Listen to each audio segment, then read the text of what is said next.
wrongful foreclosure, resulting in the loss of your home. If you've already lost your home, are in foreclosure, or even in good standing, you can challenge the mortgage transaction's illegal issue, and your property can be restored to you. And your foreclosure can be stopped or reversed, and the mortgage transaction declared unenforceable. State laws, U.S. title codes, the Uniform Commercial Codes, and U.S. Supreme Court rulings have upheld that defective mortgage documentations can reverse or stop foreclosures and enforce property title claims in favor of the homeowner. We are having successes in stopping the process of foreclosure, the enforcement of the foreclosure judgments, the sale of property, and evictions after the sale. We are not attorneys, and we don't give legal advice. We are a professional team of legal researchers, providing forensic mortgage audits and expert witnesses. We have the knowledge to produce the evidence and enforce laws regarding your legal issues. We've been in business for 12 years without a complaint. Consultations are free, and we provide a free title search to confirm if your mortgage has legal defects.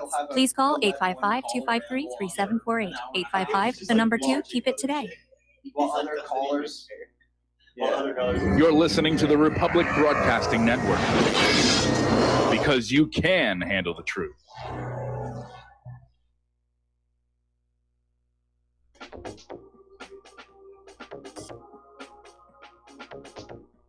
What really happened with your host, Mike Rivero. You're listening to the Republic Broadcasting Network, where you'll find out what the Fukushima's going on.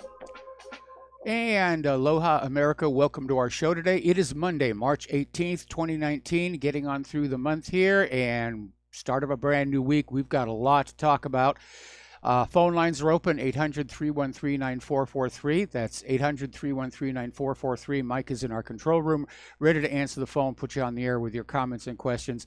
And I'm going to start off here with a little bit of an apology. I, over the weekend, messed up my left arm, and so I'm not at my best right now, but we're going to do the show. We're going to get through it somehow, and but I'm moving a little bit slow. That's all I'm going to say here. Okay, obviously everybody's still talking about that situation, that horrible tragedy down in New Zealand. Everybody's pointing fingers every single way that they can. Everybody's trying to take advantage of it to push whatever agenda they're pushing here. And it's almost become a circus in and of itself. Out in Hollywood, some of the liberals are out there saying, this is all President Donald Trump's fault. You know, that Donald Trump, apparently flew down there on Air Force One and gave this guy all those guns or something. I don't know exactly what they're saying. But here's the issue. The liberals are saying the shooter was a conservative. The conservatives are saying the shooter was a liberal. If you read his manifesto, he makes it clear he's not a Trump supporter.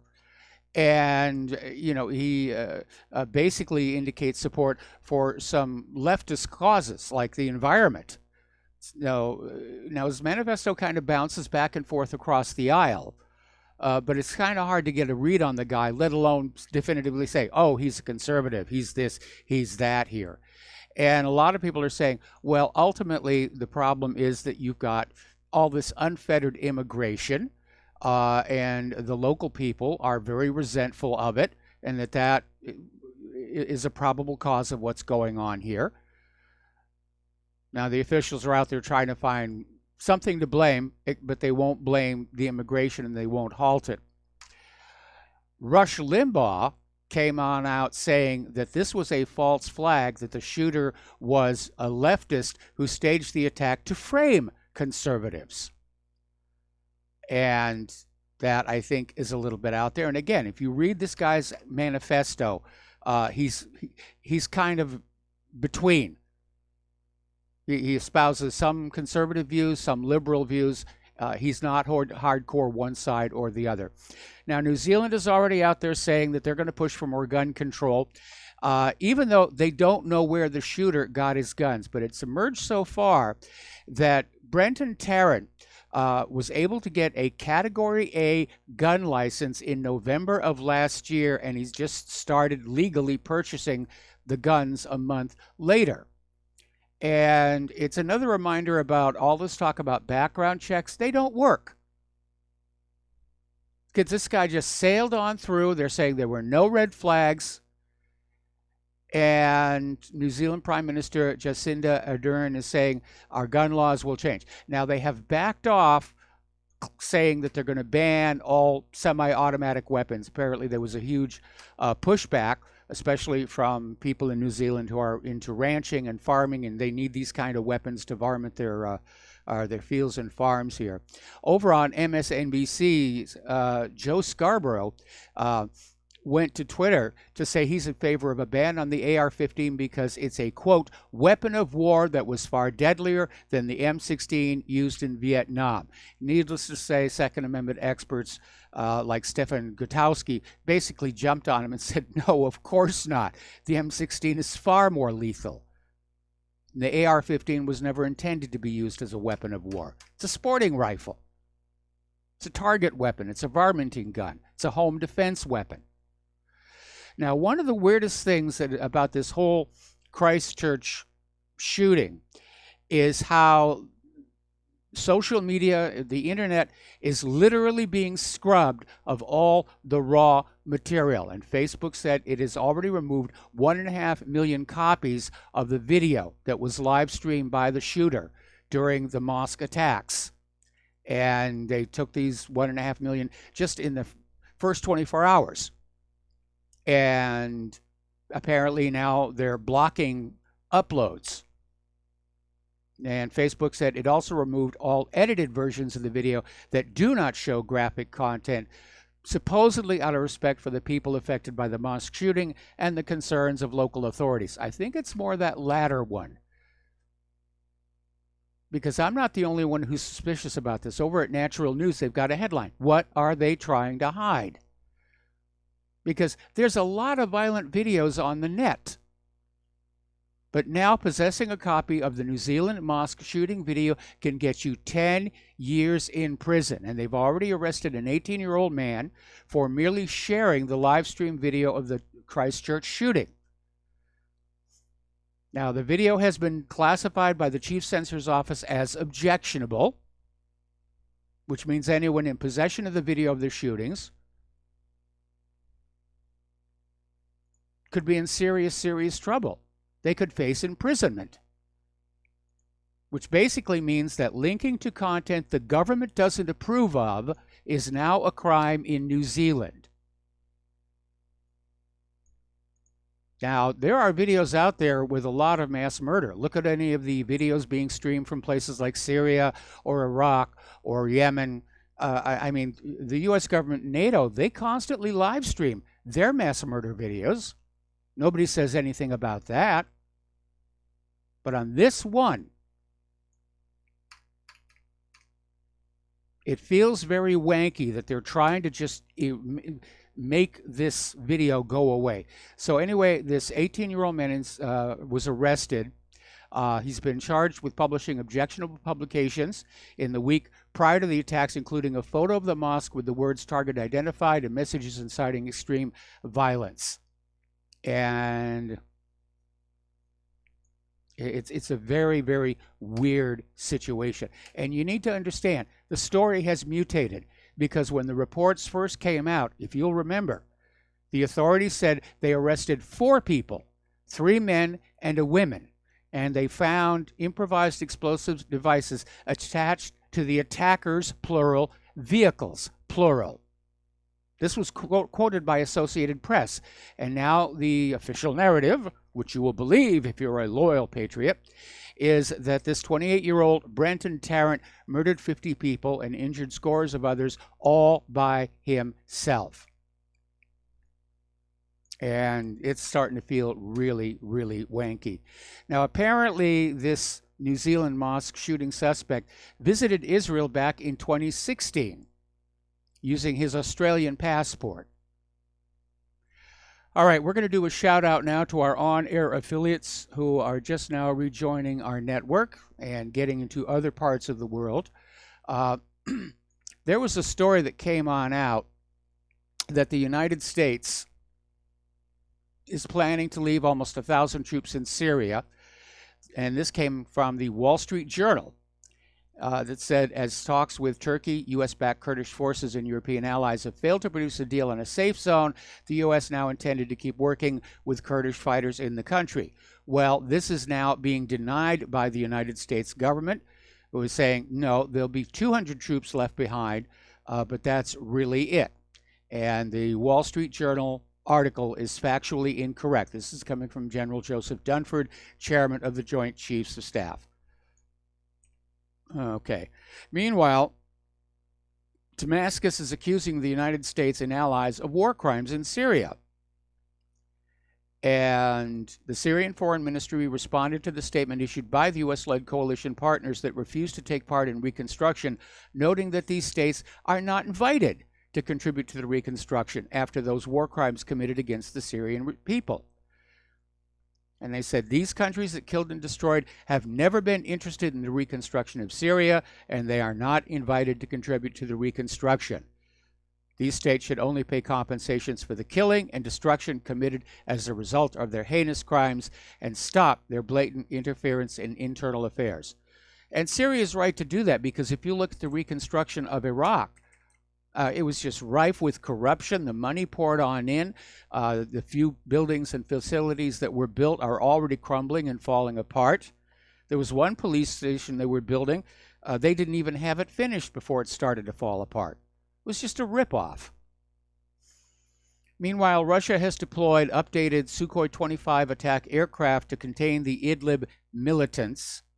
And basically, they're going to be operating near Jizreen, Mohammedia, El Aftaris, El Nashabiyah, and Marj al-Sultan, where a notable number of weapons and equipment was abandoned by the militants after the defeat suffered there from the Syrian army last year.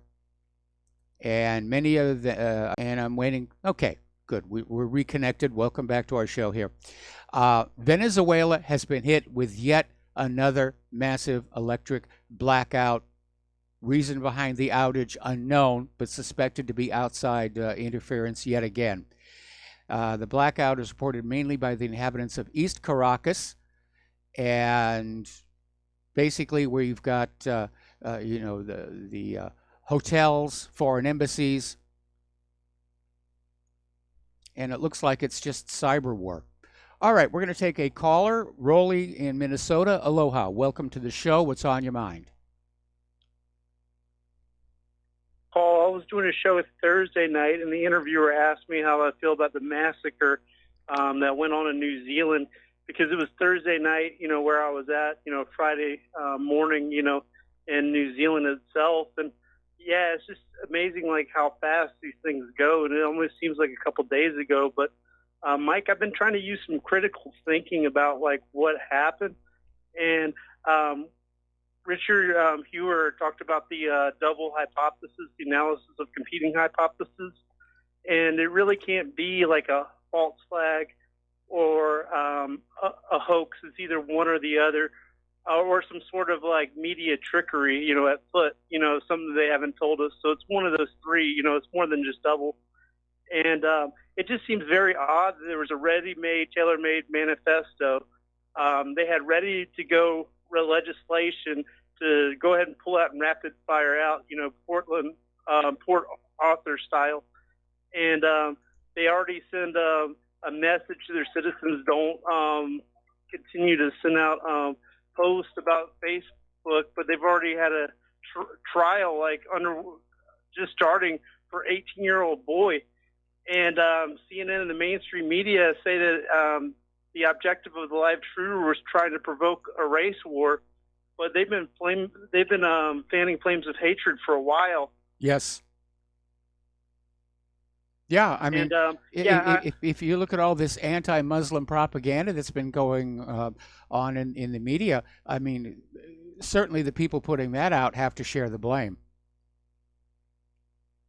And you hit the nail on the head, like CNN puts out like war footage all the time. I remember when Brian Williams, said that the bombs going off in Syria look very beautiful, and it said it reminded him of a Leonard Cohen song. Absolutely gut-wrenching that he would actually say something so erroneous as that. And definitely the liberals, maybe it was, like Rush Limbaugh says, it was a leftist that staged the whole event.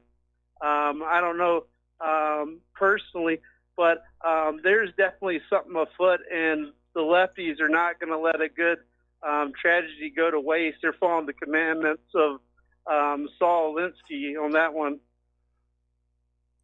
Yeah, they are. Well, everybody is. It's not just the lefties. Everybody is exploiting this for whatever their particular agenda is. The gun grabbers are going ballistic. Yeah, the Hollywood liberals are blaming Donald Trump. I mean, the fingers are pointing in all directions on this. And as the original raw data gets scrubbed from the web, all that's going to be left are all these various official interpretations of what happened.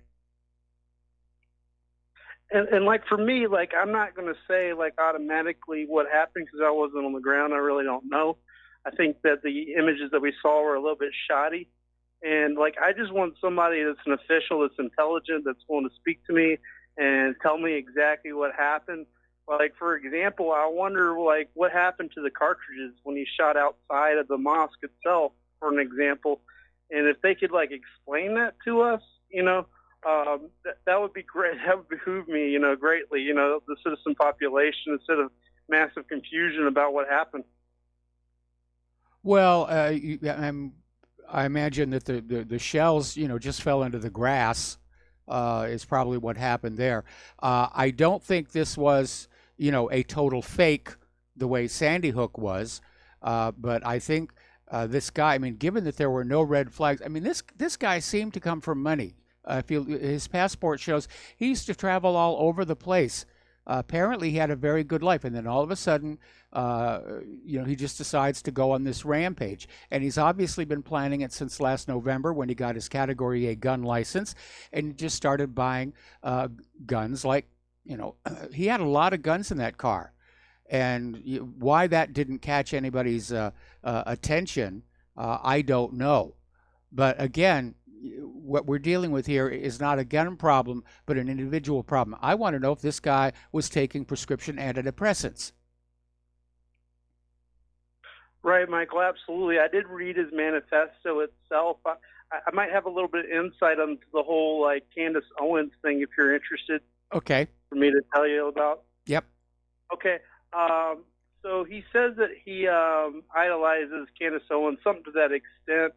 And there could have been several possibilities why he said that. First one, not rule out he is a troll. He did post a lot of his information, on 8chan and 4chan servers. So maybe it was just a joke. Another thing is Candace Owens actually retweeted something that Muammar Gaddafi said in 1947 or 1975. And it's the quote, "We have 50 million Muslims in Europe. There are signs that Allah will grant Islam victory in Europe without swords, without guns, without conquest. We will turn it into Muslim continent within decades." And she sent this out to Sadiq Khan, who is the mayor of the Greater City of London. Yes. So, like, she was talking about, like, the Muslim invasion. That's one possibility. She's also, a lot of people accuse her of being pro-Trump as well. But, of course, the live-action shooter really wasn't pro-Trump himself. He mentioned in the manifesto, like the idea of Trump is good, but his policies are terrible, according to him. Yes. Yeah. So, Candace actually put out a tweet saying that she's going to go Colombian coveting Catholic lawsuit on CNN if they don't back off of linking her to New Zealand, which I agree with. Yeah. Well, one of the labels they've been putting on this New Zealand shooter is white supremacist, and here we've got him admiring this, very lovely black lady.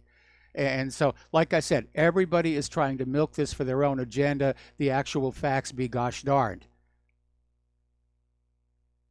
Yep. And what's your opinion about the Prime Minister of New Zealand? I've watched a couple of press statements that she made about the horrific incidents. She calls it horrific herself, and she's wearing a hijab. And I think she's been wearing it since the incident to show solidarity. I'm not sure if that shows weakness. I don't know, like, how I feel about it subconsciously, because I do respect Muslims, in general. But for some people that are angry, that might be a sign that you're giving in to foreigner demands. People that feel like New Zealand has thrown them overboard. I don't really know about the psychology of like the makeup of people down under. I really don't talk to them much, but that seems to be like a stance they have. Well, it may be to show solidarity, but you're right. Probably a lot of the locals are saying it's a sign of weakness and a sign of the Islamization of New Zealand. Anyway, listen, Raleigh, I got to let you go. We got to take a break for commercials. We'll be back with another phone call after these few words.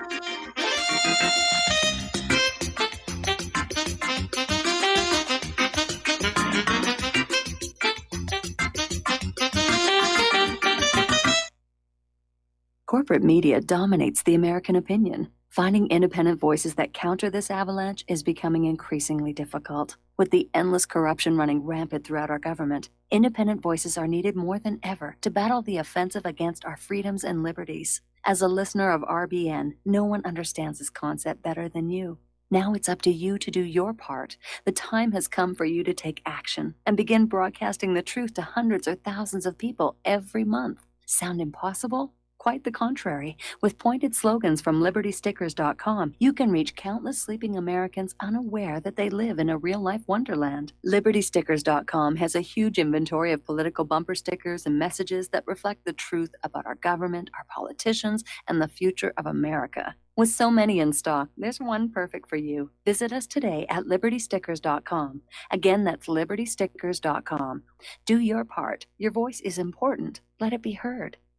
Folks, we're living in a world the likes of which we've never perceived any clearer than we do now. The plan for global governance has been in the works for generations and would have likely been achieved by now, but for the fact that the globalists left open their Achilles heel. With all their tools, Federal Reserve System, fiat currency, no child left behind, and then Common Core education introduced to our schools to dumb us down, vaccines, pharmaceuticals to lobotomize us, GMO foods, insertion of compromised or bought and paid for politicians, judges, mainstream media propaganda, all pieced together like a puzzle designed to ultimately bring the world under submission. But with all their strategy, they forgot one thing: knowledge. And knowledge is power. With knowledge, their bombardment is nullified. Folks, with that, as brilliant and knowledgeable as you've become, among the wisest audience of any radio audience in the world, and you are, I want you to take a moment to reflect and ask yourself, how much of that knowledge did I obtain from Republic Broadcasting Network? How high has my consciousness been raised since I've been a listener? How fast am I now able to discriminate truth from fake news by being a Republic Broadcasting listener?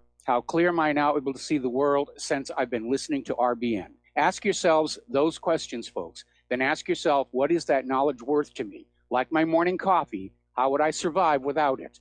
A voice of truth in a sea of lies. Do we not all need to make sure it survives? Like public broadcasting, we are now finding we can only survive with listener support. Censorship, advertisers being attacked, truth itself being attacked. It's the only way through this. We at Republic Broadcasting humbly ask you to become a supporter. Look at your budget and make a determination of what Republic Broadcasting is worth to you and what you can afford on a monthly basis.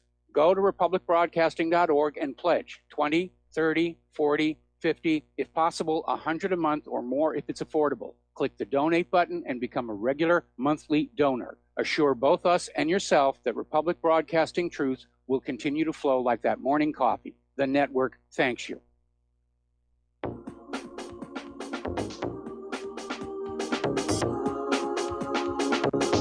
What Really Happened with your host, Mike Rivero. Visit us online at whatreallyhappened.com. Here is your host, Michael Rivero. And aloha, America. Welcome back to our show. We're going to go back to the phones to James in Ohio. Aloha, James. Welcome to the show. What's on your mind? Well, I'm dubious of the video of the New Zealand shooting for a couple different reasons. One is that even in a narrow hallway, the AR-15 discharge sounds about the same as it does outside, and that mimics the eyewitnesses of a lot of these supposed mass shootings where they say it was like pop, pop, pop, or firecrackers going off. But if you've ever heard an AR-15 discharged inside a building, and in that narrow hallway especially, it would be loud enough to hurt your ears. It's just so incredibly loud Number two, people hunt with the AR-15s at 500 yards and more, but at a close range and almost point blank with some of the victims, it would leave an exit wound about the size of a tangerine. And the walls. Well, that depends on the round. If it's an Yeah. FMJ, then you're going to have a small exit wound. Well, water can't be compressed, so there's like a funnel of damaged tissue inside the body. Yes. The big end is the exit wound. But the walls are like brilliant white. They're not even off-white like most American homes. So, but there's not like one tiny little spot of blood. There would be, the heart is a powerful organ, and you don't just, these people just fall over like mannequins. Many people survive terrible injuries and still are moving about, but all these people, or most of them, they just fall over like they were inert.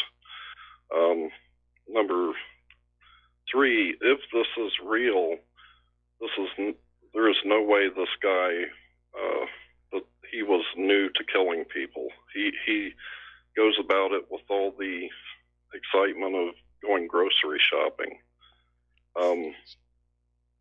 When you go out to harm somebody, it's like a young black guy who robs a liquor store for the first time.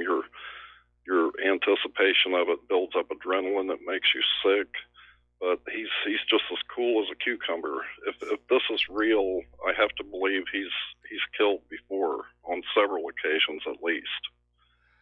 But, yeah. Now, I myself have not seen the video, and I'll probably take a look at it at some point. But just the fact that the video is being erased from social media, they're clamping down on it just as hard as they can. Now, fortunately, New Zealand doesn't have jurisdiction over the rest of the world, so the rest of the world has got the video. They're looking at it, and I'm sure there are going to be a lot of experts looking at it and analyzing it. But if the points you make are valid, then yeah, we've got another fake.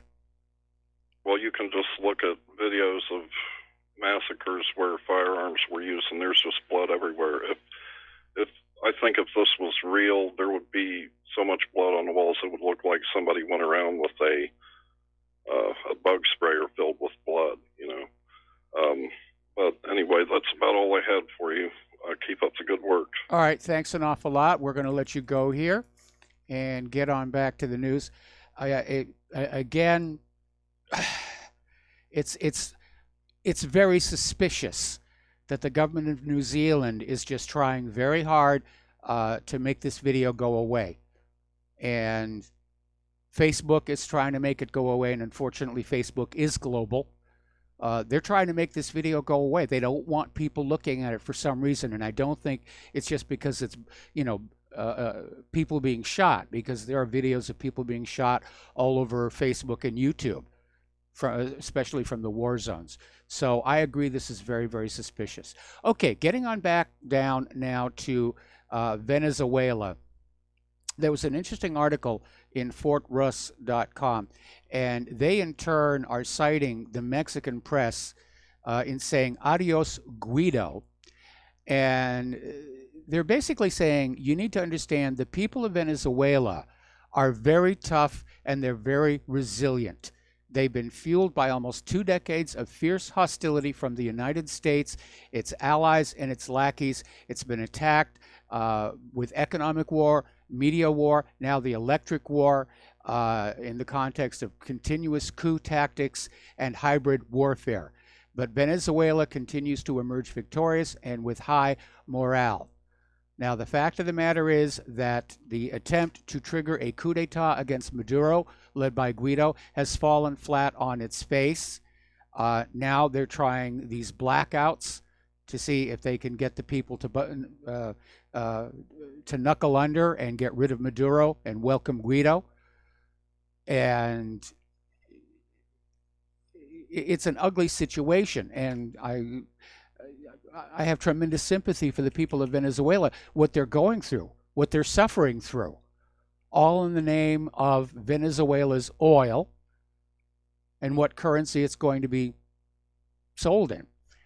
Meanwhile, retired Brigadier General Anthony Tata was basically on TV talking about Maduro, saying he needs to understand that a bullet to the forehead may be his way out of Venezuela, and we have that capability.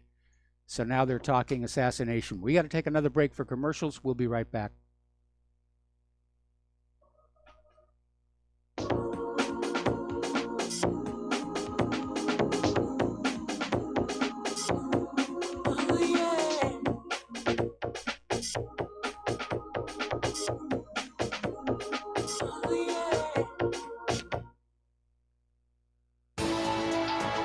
You are tuned in to the Republic Broadcasting Network. Visit our website by going to republicbroadcasting.org.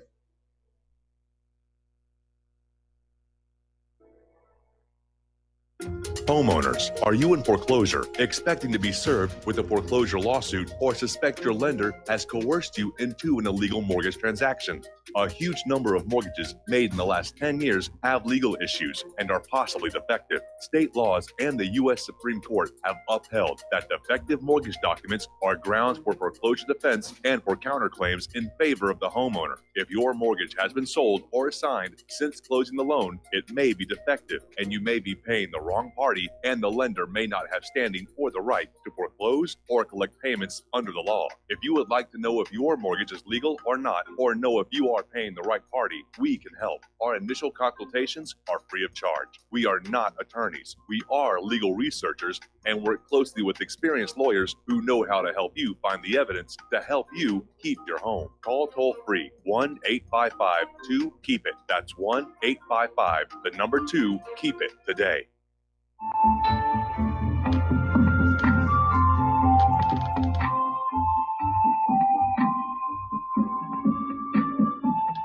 Do you know there is an ongoing war right here in America?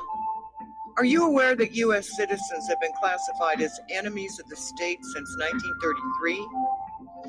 Have you recognized that our entire government is really a vast network of interlocking corporations engaged in commerce? Look up Title 28, Section 3002. Tune in to In Defense of Humanity on Saturday nights at 7 p.m. Central Time. Find out what's really going on and learn how to protect yourself and your family as flesh and blood men and women living in a corporate reality.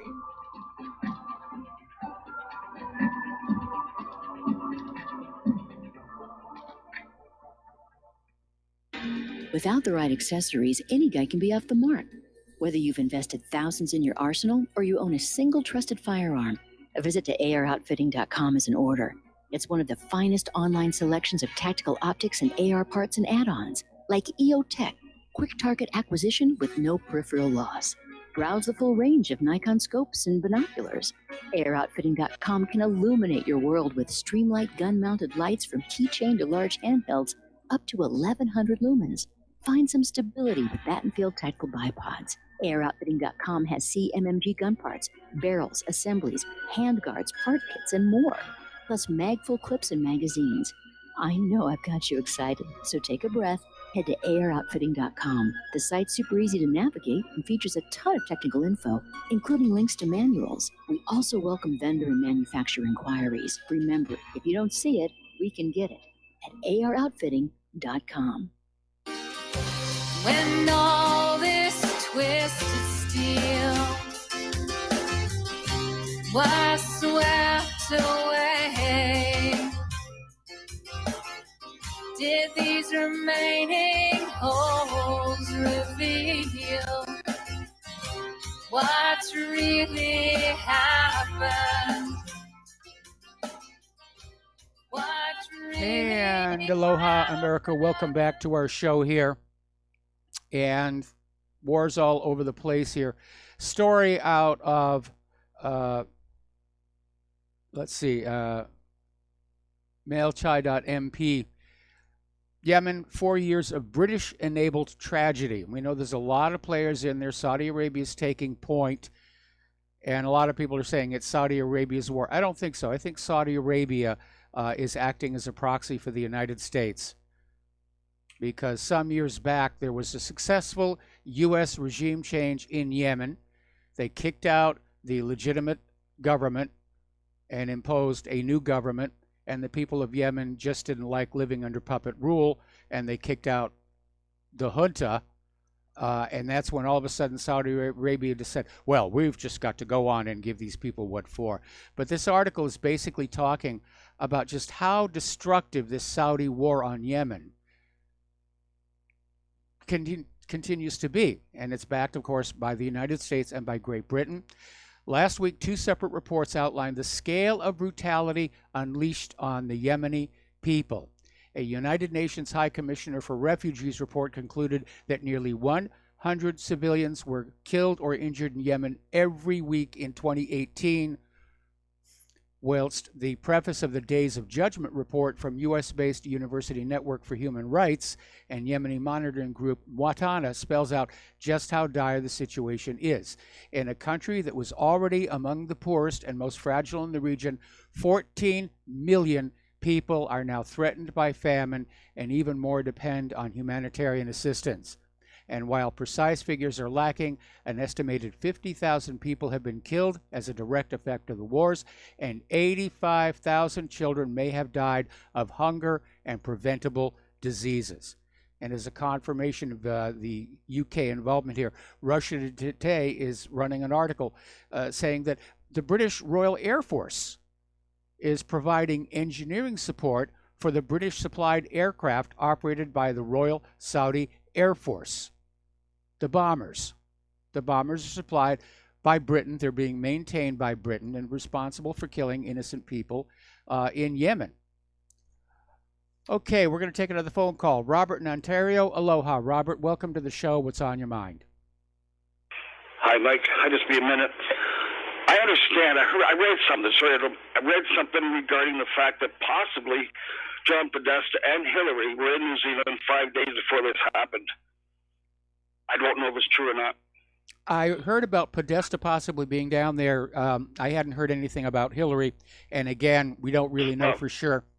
I think what's going on here, the lake, you know, it's beginning to, I mean, between the suppression of the video, I mean, with an iron fist across the entire globe, and I'm getting a sense there's a lot of stuff being thrown out about what happened in New Zealand to maximize the confusion so that people can't really analyze what little raw data remains to figure out what happened. Right. Okay. I don't have nothing else, Mike. It's just sad to see, that's all, the whole thing, whether it's true or not. Yeah, it is sad to see, and I guess at some point I'm going to have to look at that video, you know, through my filmmaker's eyes and see if it looks real or not. Of course, that's what got me into trouble all the way back in 1994. Anything else, Robert? I'm sorry. I don't know if you're familiar with Oli Demigard, who has a website called Light on Conspiracies. He's been studying these things for dozens of years. Yes. Very good. He's going to be doing a thing today. He's on the air on Jason Goodman's program. Okay. All right, Mike, thanks for your time. All right, thanks an awful lot for the phone call. We're going to let you go. Okay. Over in Serbia, they're having what we're told is a color revolution there as well. And apparently the protesters have stormed the presidential offices, at least through to the lobby, and the police are maintaining security without problems. But apparently more than 1,000 protesters gathered in front of the presidential offices where a press conference was being held.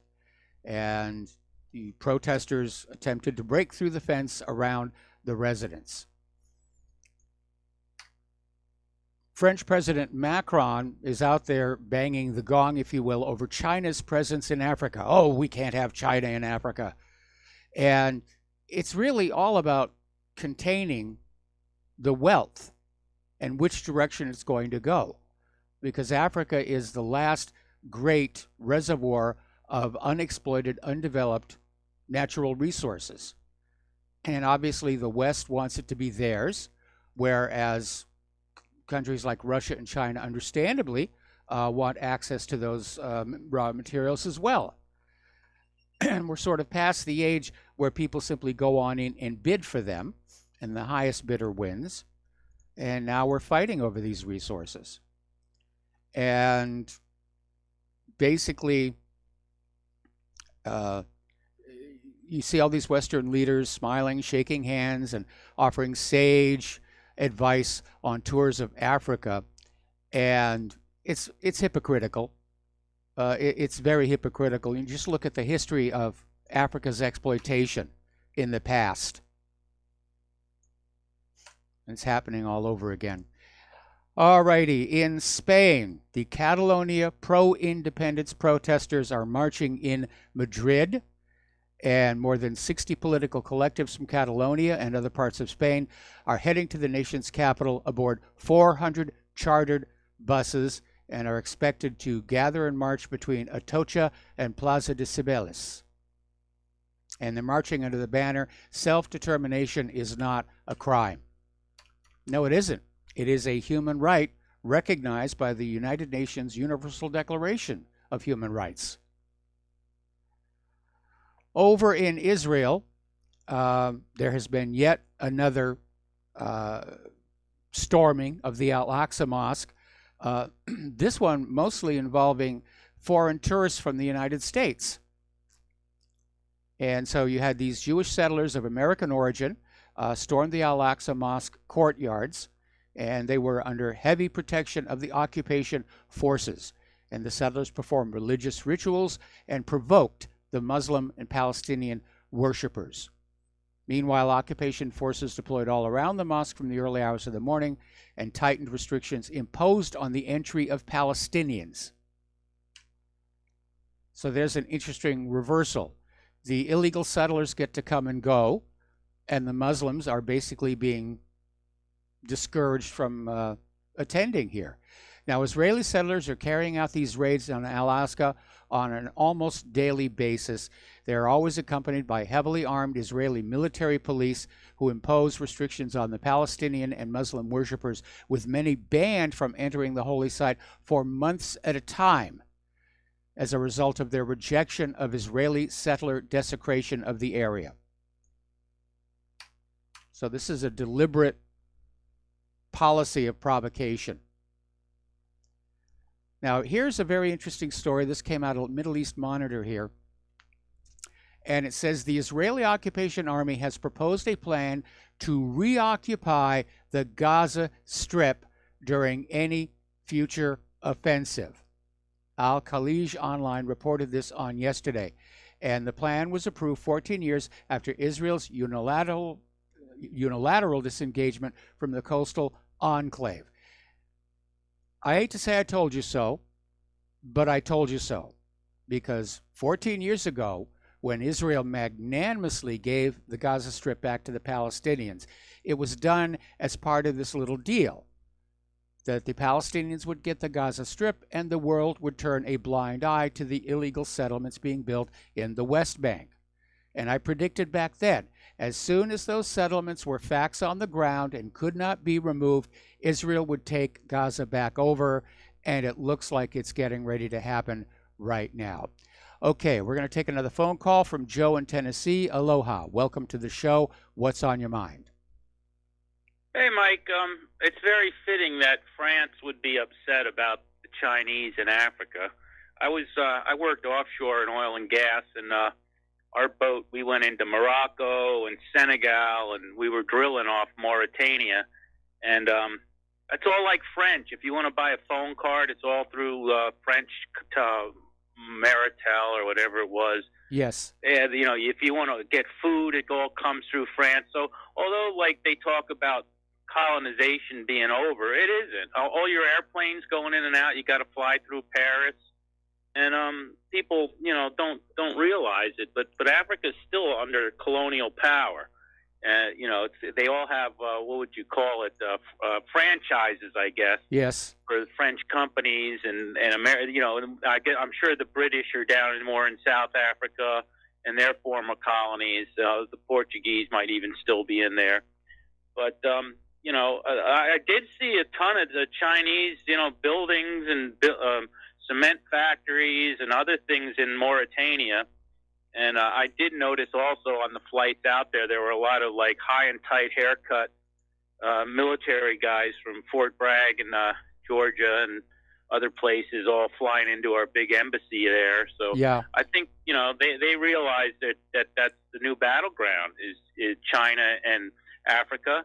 And in a way, I don't blame the Africans for going with the Chinese because, what good is going with the European and the American powers have gotten them, Yeah. I know a lot of Nigerian people, and they're like, they feel like they've been raped by the oil companies with the government's tacit approval, Shell and BP and them just, rape those countries of their resources and pollute and stir up rebellions amongst the different tribes and religions. So, I can't really say I blame the Africans for looking for a Chinese savior, although I think the Chinese will abuse them as bad or worse. I can see why they would after, so many years of being brutalized and basically raped of their resources by the West. And they still are. Like I said, even now, like I said, if you want to get a phone, it's not an African phone system. It's all Maritel, I think it was, or so it's that's just the reality of the situation. But it is fitting to hear Macron moaning about it because it is a very lucrative thing for the French. And what else do the French really have? The other thing, this whole New Zealand shooting is such a farce. Like Sandy Hook, they start taking down videos and threatening people with jail. I mean, right after Sandy Hook, remember the head of the state police said you'll be arrested for asking questions and all that. Well, he didn't say you'd be arrested, but he said absolutely, you shouldn't be listening to any conspiracy theories. I don't think he threatened people with arrest for that. But in this case, New Zealand is saying anybody who even just has the video on their hard drive, even if they're not sharing it or streaming it, just having the video on their hard drive, they can go to jail. There are, and they learn their lesson from like Building 7 with 9/11. And whenever I talk to people about 9/11, all I say is, well, just explain Building 7 to me. And the same way with Sandy Hook. When they want to talk about Sandy Hook, I said, well, explain David Wheeler, the sloppy FBI sniper.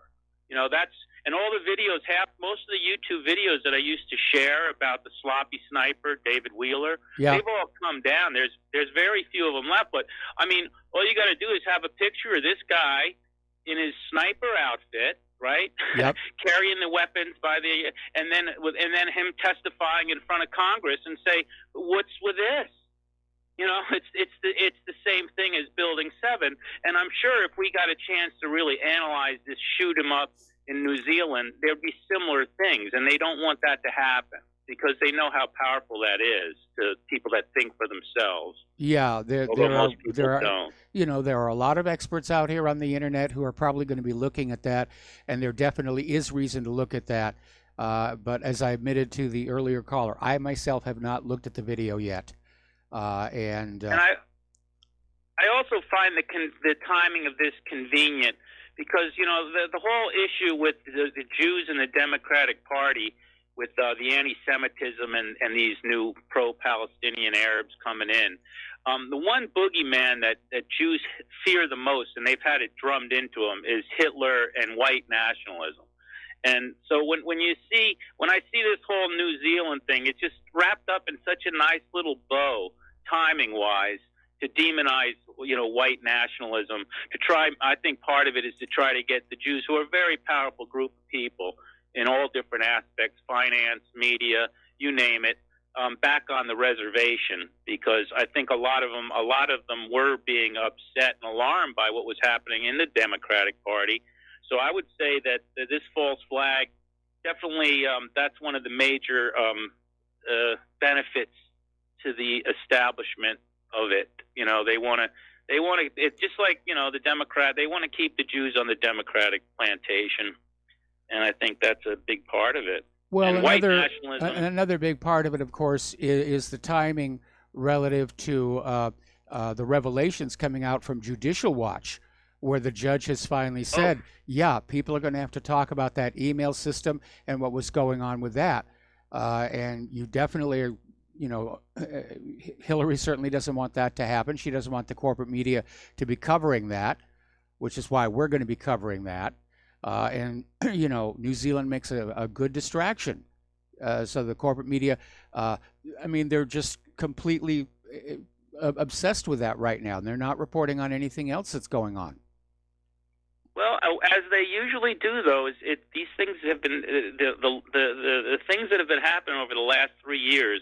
Everything they do backfires on them. It's funny. I don't know if there's like some kind of force in the universe that's just causing a boomerang effect. But I think this is going to actually empower white nationalism. I'm a white nationalist. I'm not I don't hate other races. I just like my white race, and I'm proud of our culture. And I'm a populist nationalist. And they can demonize me, by all they want. I don't care. And I think that the way they overreact, and they just, people say this is unfair. What is about white nationalism that they really fear so much that they would do something like this? And I think it's going to actually help white nationalists. It's just like I said, every time they come out, it's like with Trump, they bring out Cohen and it backfires on him, or they do the Kavanaugh and they do this. Everything has been backfiring on them, and I think this one's going to blow up in their face too. And It very well might. Well, listen, Joe, I'm going to have to let you go. We got to take another break for commercials, and we'll be right back.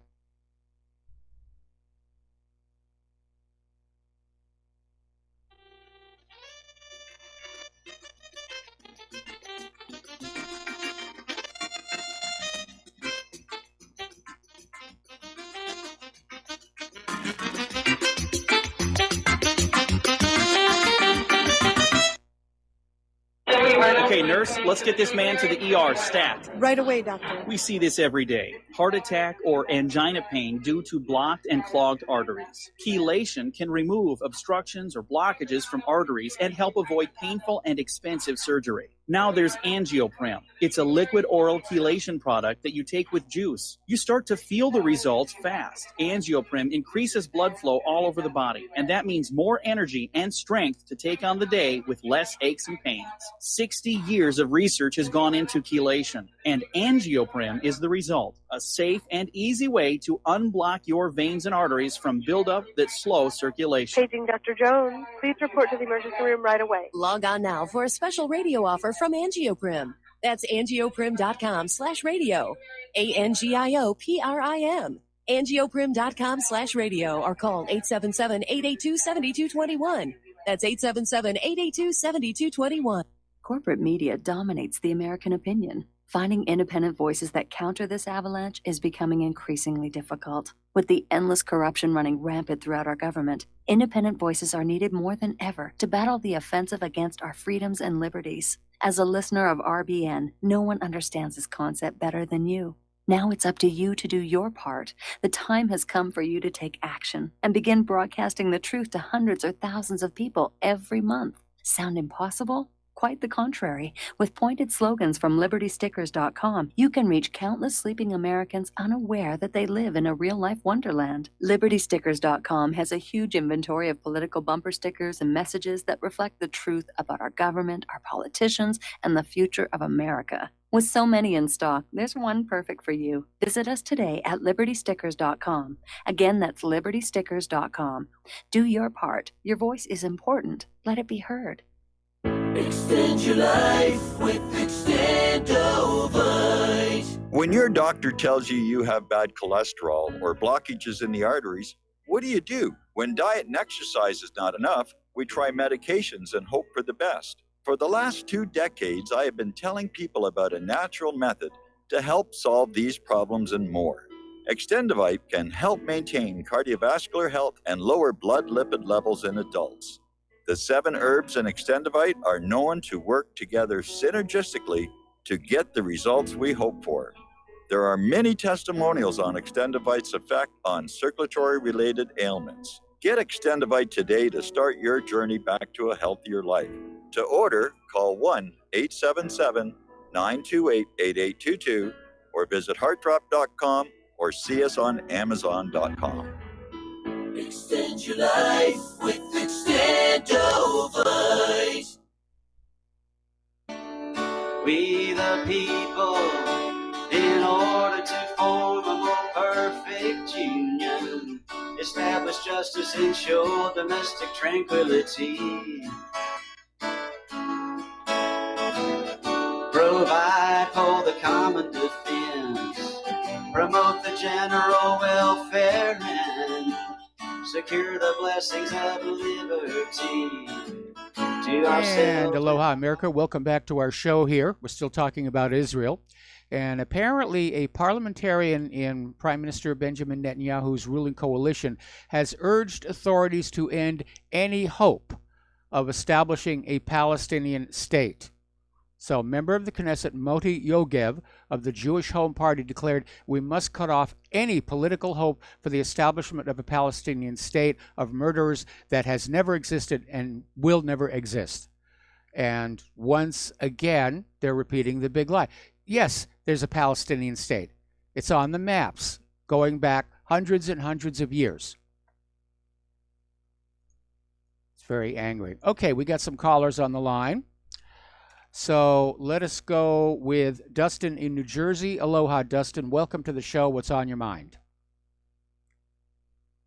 Hey, Mike, if this New Zealand shooter is so right-wing racist, how come he visited Israel and Pakistan and all these other countries? Yeah, I mean, it really doesn't make sense.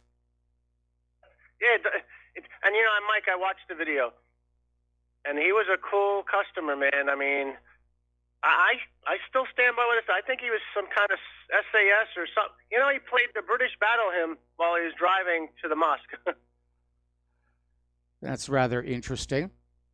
Yeah, but I mean, he shot out the side window. Well, he shot out through the side window and shot out through his windshield also.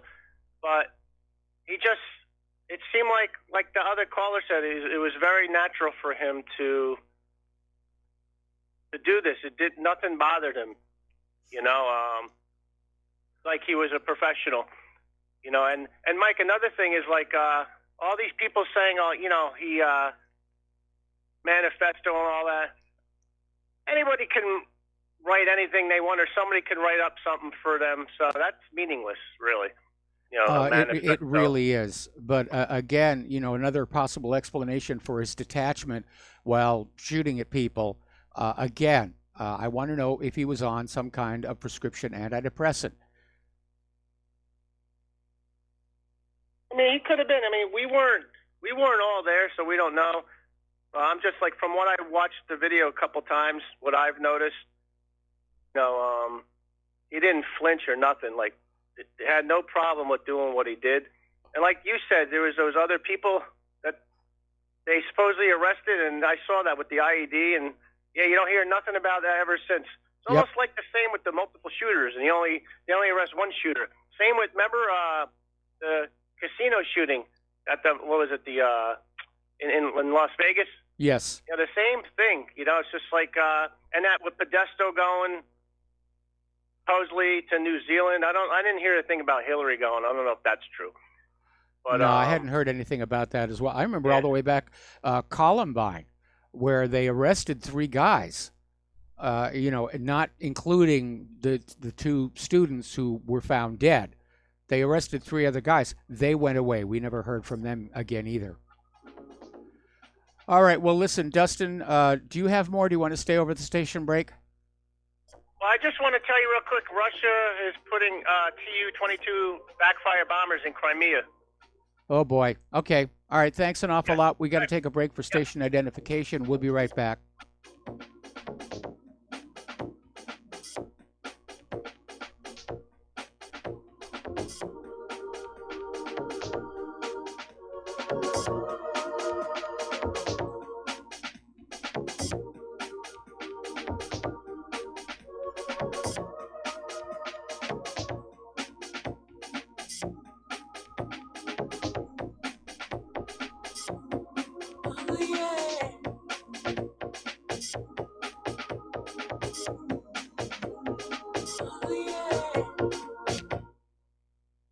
Tired of being lied to by mass media? It's growing more and more apparent today that news is received less and less through standard media outlets. Even with a growing audience every day, RBN is beginning to direct more efforts into social media. Social media and the use of the internet is fast becoming the primary source of people for news, regardless of demographic. RBN has set out to provide some of the best news on the internet through republicbroadcasting.org, and also has begun to use the tools to our advantage by way of social media. Republic Broadcasting is now operating a Facebook page to function as yet another avenue to have our collective voice reach new audiences across not only America, but across the globe as well. The Facebook page features not only news, but also an RBN player to listen to our broadcasts.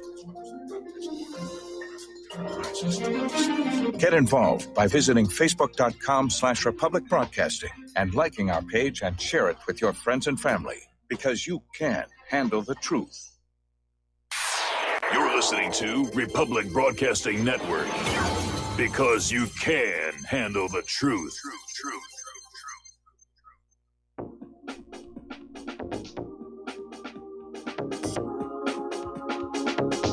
What Really Happened with your host, Mike Rivero. The history the government hopes you never learn. Here is your host, Michael Rivero. And aloha, America. Welcome back to our show. We're going to go back to the phones here to Paul in Montana. Aloha, Paul. Welcome to the show. What's on your mind? Good afternoon, Mr. Rivera. A few years back on the alternative media, we were hearing about all of these huge internment camps. And one of the main champions of this internment camp was Alex Jones. And everywhere was popping up an internment camp here for 30,000, a camp there for 40,000, et cetera, et cetera. So my question is, if these camps or internment, what have you, are really real, why are we not sticking all of these border jumpers into those camps? And I'll listen to you on the air. Well, I think you raise a very good point. Did those so-called FEMA camps ever actually exist, or was it just more scare talk? But if they do exist, then you're absolutely right. They should be used to be collecting the illegal immigrants, the border jumpers, rather than this catch and release policy, which is just, it's an absolute disaster.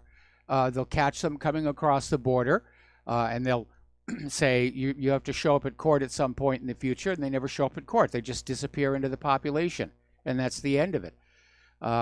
And you're right. Either those internment camps don't really exist, or it could also be that there are simply too many illegal immigrants to put them in there, because there are a lot of illegal immigrants. And of course, the camps just sitting there is only half the problem, because then if you put the illegal immigrants in there, you have to start staffing it up with guards, bring in water, food, medical supplies, and so forth. So it's an ugly situation. Basically, the way that we solve the immigration problem is we start enforcing Title VIII. Anybody in the United States that aids, shelters, or employs an illegal immigrant gets to go to jail. You shut off the flow of free stuff, the flow of goodies, the illegal immigrants will stay home, because that's what's luring them here. Back home, they have to work for a living. They come up here, and as long as they vote Democratic, they're going to get free stuff. All right, the phone lines are now open, and we're going to get back to the news here. We're still talking about what's going on over in Israel. And apparently Israeli forces and the Israeli civil administration have now cut the water supply to 2,600 Palestinians living in communities in Bardala village in the Jordan Valley. And basically that's about 60% of the residents. And Israeli forces also cut off water supplies for 1,800 to 2,000 dunams. That's about little under 500 acres of Palestinian agricultural lands that must be continuously irrigated. So the crops that are on those plots of land, they're going to dry out and die. Now, Israel claims that water sources in the area are illegal, And of course, the locals are saying that can't be true because the water comes from wells in the village and inside Palestinian lands. Okay, now then. All righty. The Israeli military censor banned, partially redacted, more than 3,000 news items in 2018 and basically prohibited the publication of 363 news articles. So there's a lot of censorship going on over in Israel. And a lot of people are starting to ask, as growing awareness of what's going on in Palestine spreads among the population, they're saying, why isn't the corporate media reporting on this? And so there's this article over in Al Jazeera basically saying that the corporate media is just as compromised by Israel as the United States government. They're afraid of being called anti-Semites. They're afraid of losing their jobs. It really is. We're living under puppet rule here. Okay. Apparently, this AIPAC affiliate group, Citizens for a Nuclear-Free Iran, paid $60,000 to a group that engages in anti-Muslim extremism. And now, this Citizens for a Nuclear-Free Iran was launched in the summer of 2015 to rally opposition to the Iran deal. They paid the money to the Center for Security Policy, a Middle East policy news and analysis site, which has been cranking out anti-Muslim news ever since, which is gobbled up and regurgitated by the corporate media and some of the less enlightened independent media. So, if anti-Muslim sentiment was the motive for the New Zealand shooting, then AIPAC is at least partly to blame for creating that climate of anti-Muslim bigotry. We're going to do a shout out now to our on-air affiliates who are just now rejoining our network.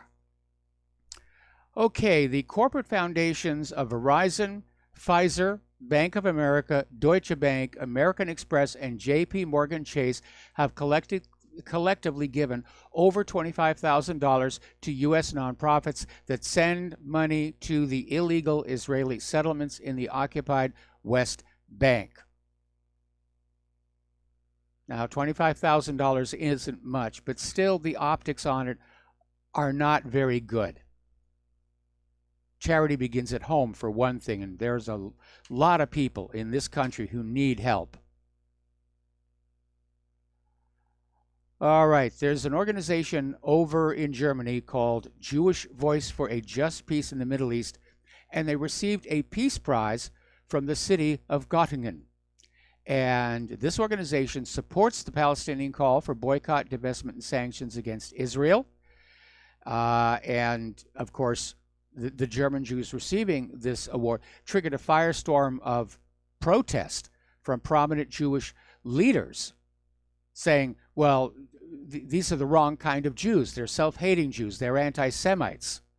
That you're not a real Jew unless you side with the agenda of crushing out Palestine.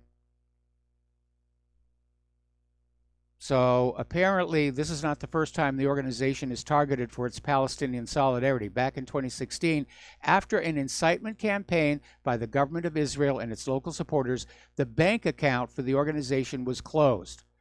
This was, in fact, the first time in the post-World War II era that an account held by a Jewish organization in Germany was closed. And it was explained to them it was for political reasons. If they would rescind their support for BDS, they could reopen the account.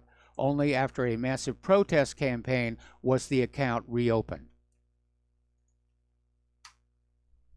It's another reason not to keep your money in the banks here. I mean, even the banks are getting into this idea of weaponizing money, weaponizing your money. Yes, we have your money now, but we're not going to give it back until you swear allegiance to Israel, or you vote the straight Democratic ticket, or you do this, or you do that.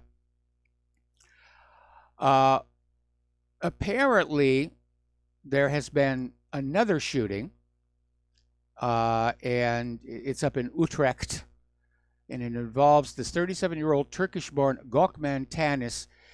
He's the chief suspect. He did make his escape, but he opened fire on this trolley car, if you will, and police are saying to stay away. Now, originally they said it was an act of terror. Now they've backed off. They think it may have actually been more of a personal dispute.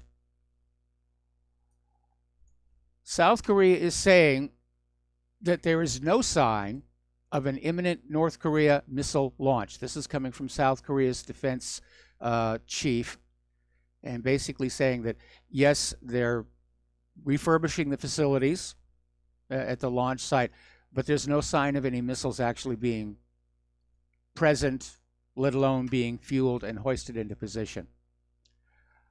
Here in the United States, the head of Army Material Command said recently that he is putting a high priority on munitions readiness to make sure Army units are prepared for the next war.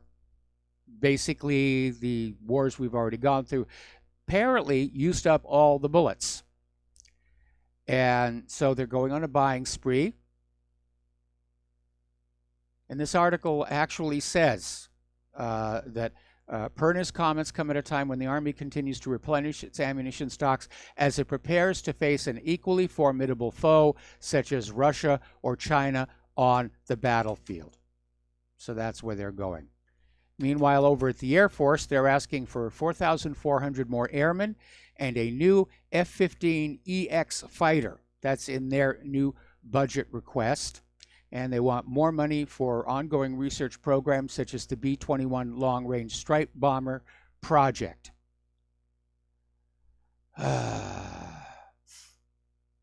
So it's just huge, huge amounts of money.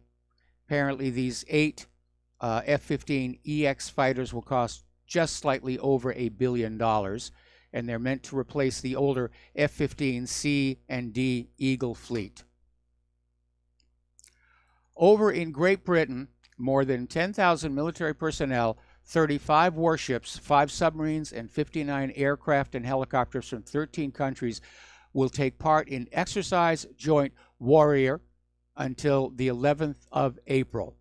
And the aim of Joint Warrior is to allow the British Royal Navy, Army, Royal Air Force, and their allies to conduct joint operations involving different forces and units and against a range of current and future threats. Well, we know what they mean by the threat here. Article coming out of the Daily Mail. Watch out, Putin. Huge American B-52s that can carry nuclear weapons land at Royal Air Force Base as part of the largest U.S. bomber deployment to the UK since the Iraq War. And they had photos and videos, and look at these beautiful aircraft just, landing at the RAF Fairford in Gloucestershire. I think this brings the total number of these B-52s in Great Britain to 6, which is a lot. Okay, let me just get a little sip of water here.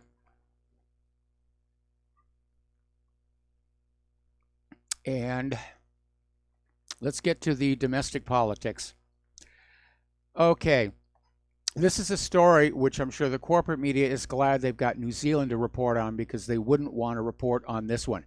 A federal judge has now ordered multiple senior Obama administration officials, State Department officials, and former Hillary Clinton aides Thursday to provide answers under oath to questions requested by Judicial Watch after a roughly 4-year court battle. Judicial Watch is doing the heavy lifting here. They've been fighting this for 4 years, and the judge finally said, yes, these questions do need to be asked. And under oath. So this could get very, very interesting.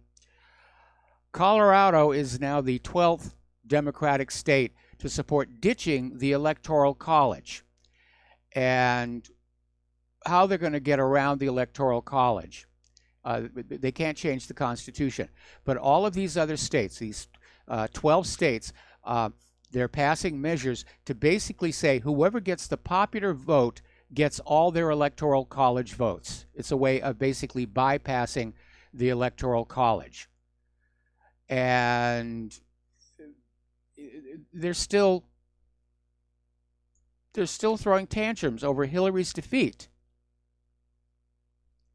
Now, the Electoral College prevents areas with massive populations, such as New York and California, from deciding who leads the rest of the country. And this is an attempt to destroy our electoral process simply because the Democrats to this day are incapable of accepting the words President Donald J. Trump. Now, former ESPN anchor Jamal Hill, infamous for anti-Trump tweets, says the Electoral College was created to preserve slavery. No, it wasn't, because the Electoral College was created when the nation was founded. And yes, slavery was legal back then, but it wasn't a widespread institution. It's just amazing here. I mean, if it's, popular vote, it's going to change the way campaigns are being run. If you live in a low population state, you will never see the candidates. They're going to be campaigning in the big cities, the urban centers, just getting the votes any way that they can. And they'll ignore everybody in flyover country. Now, back in 2016, it has to be remembered, Trump and Clinton knew going in what the rules were, including the Electoral College. And Trump designed his campaign around the reality of having to win the electoral vote, not the popular vote. And Hillary Clinton, when she lost, just threw a tantrum, wanted to go back and change the rules retroactively. Even tried to hijack the Electoral College, convince the electors, not to vote for Trump, but to vote for her. Very spiteful lady here. All righty. As you know, there's a big argument brewing over the excessive control that social media platforms are exercising, and they're showing rank discrimination. This is Google, YouTube, Twitter, Facebook, Apple, and Instagram. But apparently, newly appointed Trump judge, the Honorable Trevor McFadden, strained to dismiss, but without prejudice, the class action lawsuit from Freedom Watch and Laura Loomer. Now, Ms. Loomer is a conservative Jewish activist. She'd been banned from social media and PayPal over her strong views about Muslim Congresswoman Ilhan Omar's links to and association with Islamic groups like the Council for American Islamic Relations, the anti-woman and homosexual dogma Islam, and Omar's hatred of Jews in Israel, as well as her overt anti-Semitism. Well, again, they're trying to say that what Omar was saying about AIPAC was anti-Semitic. No, it isn't. And more people are standing up and saying that when you're criticizing a government, it is not a slur against the people of that country. It's criticism of a government. It's criticism of individuals within that government.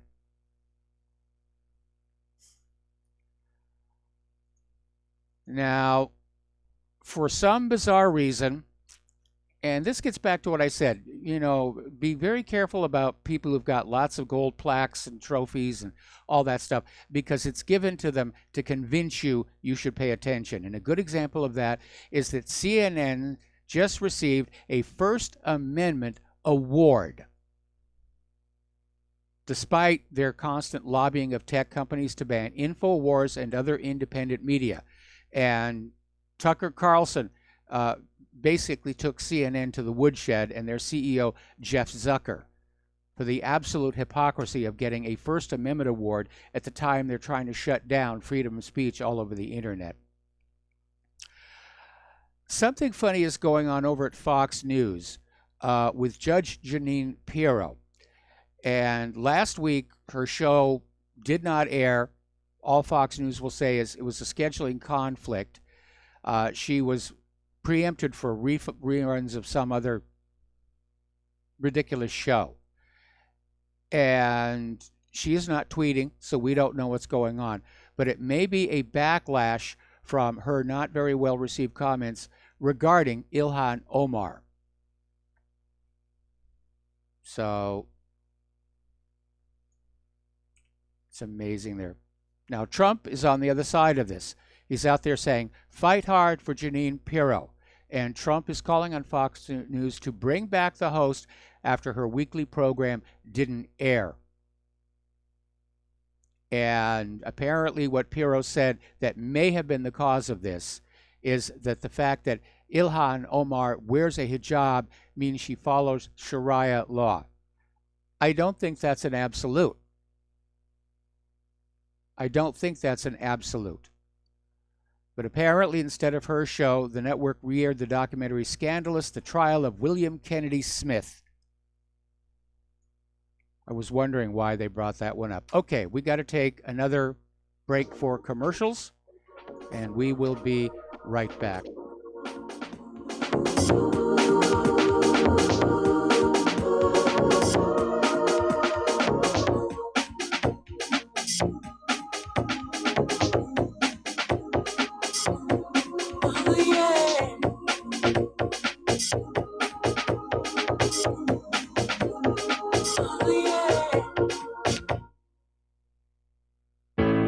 The reviews for Extendivite are amazing. Here are some from Amazon. September 2018. Extendivite works in keeping my blood pressure in the normal range. I've been using Extendivite for many years now. May 2018. Great product. I use regularly and I rarely get sick. March 2018. This product has relieved what appeared to be angina pain in my chest and shortness of breath after climbing stairs. I'm quite happy about it. February 2018. My husband, son, and I have been using this product for a few months now, and we have noticed an improvement in our joints and blood pressure. Tell us your story. Get Extendivite today. To order, call 1-877-928-8822. That's 1-877-928-8822, or visit heartdrop.com. Extend your life with Extendovite. Folks, we're living in a world the likes of which we've never perceived any clearer than we do now. The plan for global governance has been in the works for generations and would have likely been achieved by now, but for the fact that the globalists left open their Achilles heel. With all their tools, Federal Reserve System, fiat currency, no child left behind, and then Common Core education introduced to our schools to dumb us down, vaccines, pharmaceuticals to lobotomize us, GMO foods, insertion of compromised or bought and paid for politicians, judges, mainstream media propaganda, all pieced together like a puzzle designed to ultimately bring the world under submission. But with all their strategy, they forgot one thing: knowledge. And knowledge is power. With knowledge, their bombardment is nullified. Folks, with that, as brilliant and knowledgeable as you've become, among the wisest audience of any radio audience in the world, and you are, I want you to take a moment to reflect and ask yourself, how much of that knowledge did I obtain from Republic Broadcasting Network? How high has my consciousness been raised since I've been a listener? How fast am I now able to discriminate truth from fake news by being a Republic Broadcasting listener? How clear am I now able to see the world since I've been listening to RBN? Ask yourselves those questions, folks. Then ask yourself, what is that knowledge worth to me? Like my morning coffee, how would I survive without it? A voice of truth in a sea of lies. Do we not all need to make sure it survives? Like public broadcasting, we are now finding we can only survive with listener support. Censorship, advertisers being attacked, truth itself being attacked. It's the only way through this. We at Republic Broadcasting humbly ask you to become a supporter. Look at your budget and make a determination of what Republic Broadcasting is worth to you and what you can afford on a monthly basis. Go to republicbroadcasting.org and pledge $20, $30, $40, $50, if possible, $100 a month or more if it's affordable. Click the donate button and become a regular monthly donor. Assure both us and yourself that Republic Broadcasting truth will continue to flow like that morning coffee. The network thanks you.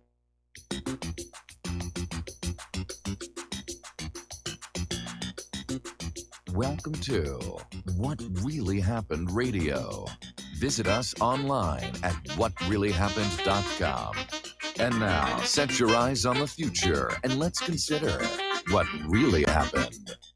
And aloha, America. Welcome back to the show. And I think it would be appropriate at this time to extend our thanks to all those people who have been donating and continue to do so, because to be blunt about it, if you hadn't been donating, we wouldn't be here anymore. It is that tight. And Republic Broadcasting and WhatReallyHappened.com exist because of you, and of course exist for you, to keep you informed so you can make good choices. So once again, the postal address where you can send a check, money order, or if you prefer anonymity cash, is Republic Broadcasting Network, 2251 Double Creek Drive, number 302, Round Rock, Texas 78664. The phone number where you can make a debit or credit card donation or pledge to be a recurring subscriber is 800-724-2719, extension 1 during business hours, extension 3 at all other times. The network thanks you. I thank you. We wouldn't be here without you. It really is that close. All right. Trump has basically stirred up a hornet's nest over the late Senator John McCain, and basically has prompted tweets by McCain's friends, family, and former colleagues trying to defend him and coming up with this idea, well, you know, he's dead now. We shouldn't say bad things about the dead. Well, I don't think being dead excuses your bad behavior. I mean, look how they're still railing about Adolf Hitler, and he's been dead for a very long time. But apparently what happened is that some court documents have surfaced confirming that McCain and one of his aides were involved in spreading that bogus Trump dossier that helped kick off all these ridiculous investigations.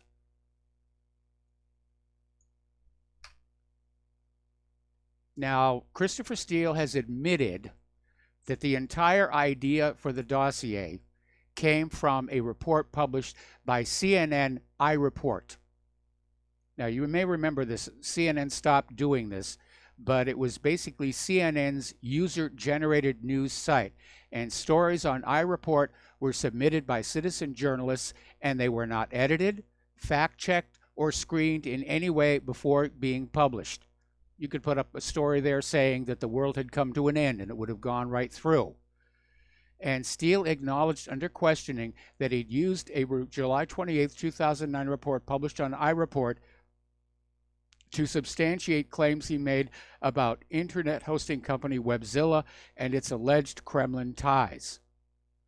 However, he is insisting that he thought iReport boasted the same thorough journalistic standards as CNN, which is to say, not many at all, despite their First Amendment award here. Now, Donald Trump Jr. has authored an op-ed piece basically saying it's time to wake up. Conservatives face a tough fight as big tech's censorship expands. And he's saying our right to freely engage in public discourse through speech is under sustained attack, necessitating a vigorous defense against the major social media and internet platforms that are engaging in this bias. And he's talking about shadow bans, demonetization of YouTube videos, ads pulled for Republican candidates at the critical juncture of election campaigns. The list of violations against online practices and speech of conservatives is very, very long. And then he talks about how the fact that he recently discovered that Instagram was censoring his posts. He wrote a post about the Jussie Smollett hoax, and apparently Facebook censored it. Instagram is owned by Instagram is owned by Facebook. And basically, he heard from hundreds of his followers about having problems seeing, liking, or being able to interact with his posts. And many of them even claimed that they'd had to repeatedly refollow him because Instagram kept unfollowing people. I mean, that's just right out there, you know, in your face. And it's a mess. And I'm wondering why Trump isn't doing anything about it. Because as things stand right now, if the social media had been this biased and controlling in 2016, Hillary would be in the White House. And the fact that they're doing this right now is another indicator to me that she might step back on in, that she's at least thinking about it.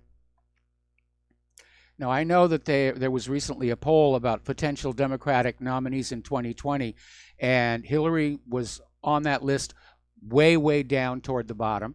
And I've noticed that she's not on subsequent polls that they're running, which show Biden consistently in the lead here.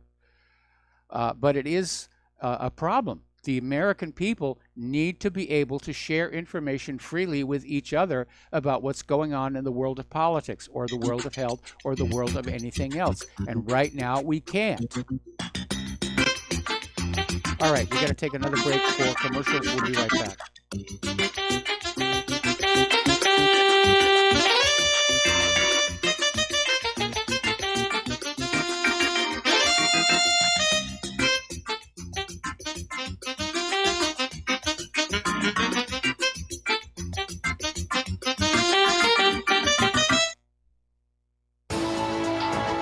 You are tuned in to the Republic Broadcasting Network.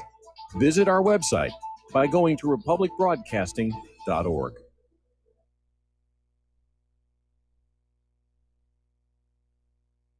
Homeowners, if your lender has gone out of business or sold your transaction to another lender or servicer, you may be the victim of a wrongful foreclosure, resulting in the loss of your home. If you've already lost your home, are in foreclosure, or even in good standing, you can challenge the mortgage transaction's illegal issue, and your property can be restored to you, and your foreclosure can be stopped or reversed, and the mortgage transaction declared unenforceable. State laws, U.S. title codes, the Uniform Commercial Codes, and U.S. Supreme Court rulings have upheld that defective mortgage documentations can reverse or stop foreclosures and enforce property title claims in favor of the homeowner. We are having successes in stopping the process of foreclosure, the enforcement of the foreclosure judgments, the sale of property, and evictions after the sale. We are not attorneys, and we don't give legal advice. We are a professional team of legal researchers, providing forensic mortgage audits and expert witnesses. We have the knowledge to produce the evidence and enforce laws regarding your legal issues. We've been in business for 12 years without a complaint. Consultations are free, and we provide a free title search to confirm if your mortgage has legal defects. Please call 855-253-3748. 855, keep it today.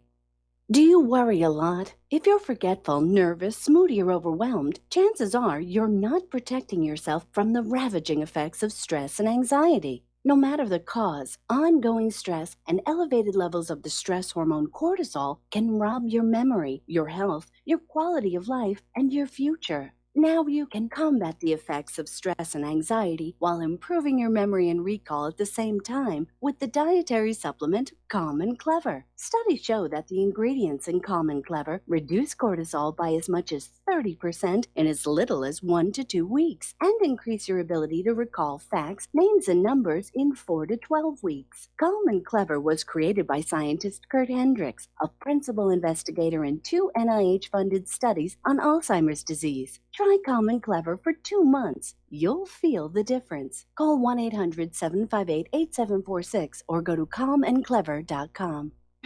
Without the right accessories, any guy can be off the mark. Whether you've invested thousands in your arsenal or you own a single trusted firearm, a visit to AROutfitting.com is in order. It's one of the finest online selections of tactical optics and AR parts and add-ons, like EOTech, quick target acquisition with no peripheral loss. Browse the full range of Nikon scopes and binoculars. AROutfitting.com can illuminate your world with Streamlight gun-mounted lights from keychain to large handhelds up to 1,100 lumens. Find some stability with Battenfield tactical bipods. AROutfitting.com has CMMG gun parts, barrels, assemblies, handguards, part kits, and more, plus mag-full clips and magazines. I know I've got you excited, so take a breath. Head to AROutfitting.com. The site's super easy to navigate and features a ton of technical info, including links to manuals. We also welcome vendor and manufacturer inquiries. Remember, if you don't see it, we can get it at AROutfitting.com. Some are maxed out all their credit cards. Some are working 2 jobs and living in cars. Minimum wage won't pay for a roof, won't pay for a drink. If you gotta have proof, just try it yourself, Mr. CEO. See how far $5.15 an hour will go. Take a part-time job at one of your stores. I bet you can't make it here anymore. And aloha, America. Welcome back to our show here. Now, Mayor Bill de Blasio is out there. He's one of this Democratic clown car full of potential 2020 nominees. He's off to a rocky start because yesterday he had an event up in Concord, New Hampshire. He wanted to hold a roundtable on mental health, and there was like about 20 people, including the 14 people sitting on the panel. There were 6 people in the audience, and there were also an additional 6 reporters. So he's not exactly pulling the crowd in. At some point, we're going to start seeing some dropouts. Senator Kirsten Gillibrand officially launches her 2020 presidential run with an announcement video hitting out at Trump as she declares Brave doesn't spread hate, cloud truth, or build a wall. We need that wall. We really do. Okay, we're going to grab a phone call here from Mark in Montana. Aloha. Welcome to the show. What's on your mind? Howdy, Michael. How are you doing? I wanted to kind of address this censorship because this is, I never thought in my life I would see the kind of crap that they're pulling right now. I really don't. I mean, they arrest a 14-year-old kid for spreading a video. Really? Yes. I'll tell you what's been done to me. They've totally, my old Facebook pages are gone. I mean, I didn't even get a chance to do nothing. They just poofed them. I do a lot of work with a ministry that we give money to. They go to these slave auctions in the Middle East, mainly in Pakistan, and they buy these young kids that are, being auctioned off, and then they smuggle them out and get them west where they're, no longer going to be victims of this crap. Well, that's a very noble thing to do, and I applaud you. Well, but I mean, I'd like to post that stuff because there are other people that, it's not one of those deals where you put a lot of money in, you maybe $20 a week or something, and I mean, they proof them every time. They just totally make them disappear. I don't understand what there's a bias. I'm a Christian. I don't force my beliefs on anybody else, but I really do see an anti-Christian bias by Facebook. Yeah. Well, we're not just Facebook. I mean, the corporate media. I mean, this New Zealand tragedy is getting a lot of play all over the world. But I think it was just last week there was an incident where a whole bunch of Christians, something like 20 or 30 of them, got killed, and it scarcely got a mention. Yeah, in 7 days it's been 120 now. I can't keep up on that stuff. Okay. With a persecuted church. And I know you're not a Christian. Definitely not going to try to convince you otherwise. But if you, maybe, I don't think you do Facebook either, but you can get on websites called the Persecuted Church and stuff, and they kind of keep up on that stuff. And yeah, it's definitely biased. I find it to be disgusting. Now if I were a transsexual with one leg who, wore a dress everywhere I went, now that's good news. But trying to save kids from the auction block, that's not good news. That's something that needs to be banned. I don't understand the thinking. It's like I told my girlfriend. She kind of has a similar belief system to you, that Satan is the king of this world, and there's a lot of people helping him out. Yeah. Well, the reason that they may not be covering the slave auctions in Pakistan is at least nominally a U.S. ally. And the media doesn't say bad things about U.S. allies. There's a lot of stuff going on in Saudi Arabia that would shock Americans. But because Saudi Arabia is our friend, it doesn't get reported. They report when the bad stuff happens in countries we don't like or plan to attack, then it'll get headline treatment. Egypt and Libya are also having very similar problems. They're running thousands of people across those slave blocks. Slavery is just really, in my book, a really bad thing, especially when there's kids involved. I agree, because you have to wonder who would buy a child slave, and I imagine probably for nefarious purposes. Yeah, it's disgusting, and I don't understand. I don't know how you can force a company like Facebook to be impartial, or Twitter. I deleted my Twitter account finally after they banned Alex Jones. I do keep my Facebook because it's how I keep in contact with family members, what the family I had left. But I don't see how you could force them. There's maybe an internet bill of rights of some sort where there's a First Amendment involved. I don't know. Well, I'm not sure it's a First Amendment issue. It's a question of, who's controlling the flow of information and for what reasons. Usually it's political or monetary. But there's a lot of evil going on in the world right now. And Yes. it's very sad to see, and you have to wonder what's happening to our civilization. Are we in fact descending into a new dark age? I firmly believe that. I do. There's just so, like you said, evil, and I know you're an atheist, but you recognize there is good and evil, I think, in this world. Oh yeah, no question, question about it. Yeah, I think at one point we were good. We were a good, decent society as far as Americans go, and they flipped it. They flipped it just like a pancake. What's good is evil, and what's evil is good. Yep, it is. All right, my friend. I appreciate you taking my call. You're welcome. It's a tragedy to watch it happen, and I've mentioned many times over my 60-plus years, I've watched this country deteriorate, and it's like watching a beloved family member succumbing to a slow disease that has no cure. And it's just a tragedy, and it's a heartbreak. It really is. Okay, Democratic candidate for president and establishment punching bag, Tulsi Gabbard is taking heat on Twitter for daring to suggest that the Russiagate scandal could be pushing the U.S. and Russia toward a dangerous new Cold War. Yeah, absolutely. So Gabbard is saying calling Trump a Putin puppet is dangerous and stupid, and immediately people on Twitter were saying, well, Tulsi Gabbard is a Putin puppet. That's the only possible reason she could be defending Donald Trump, because, you know, those puppets, they stick together here.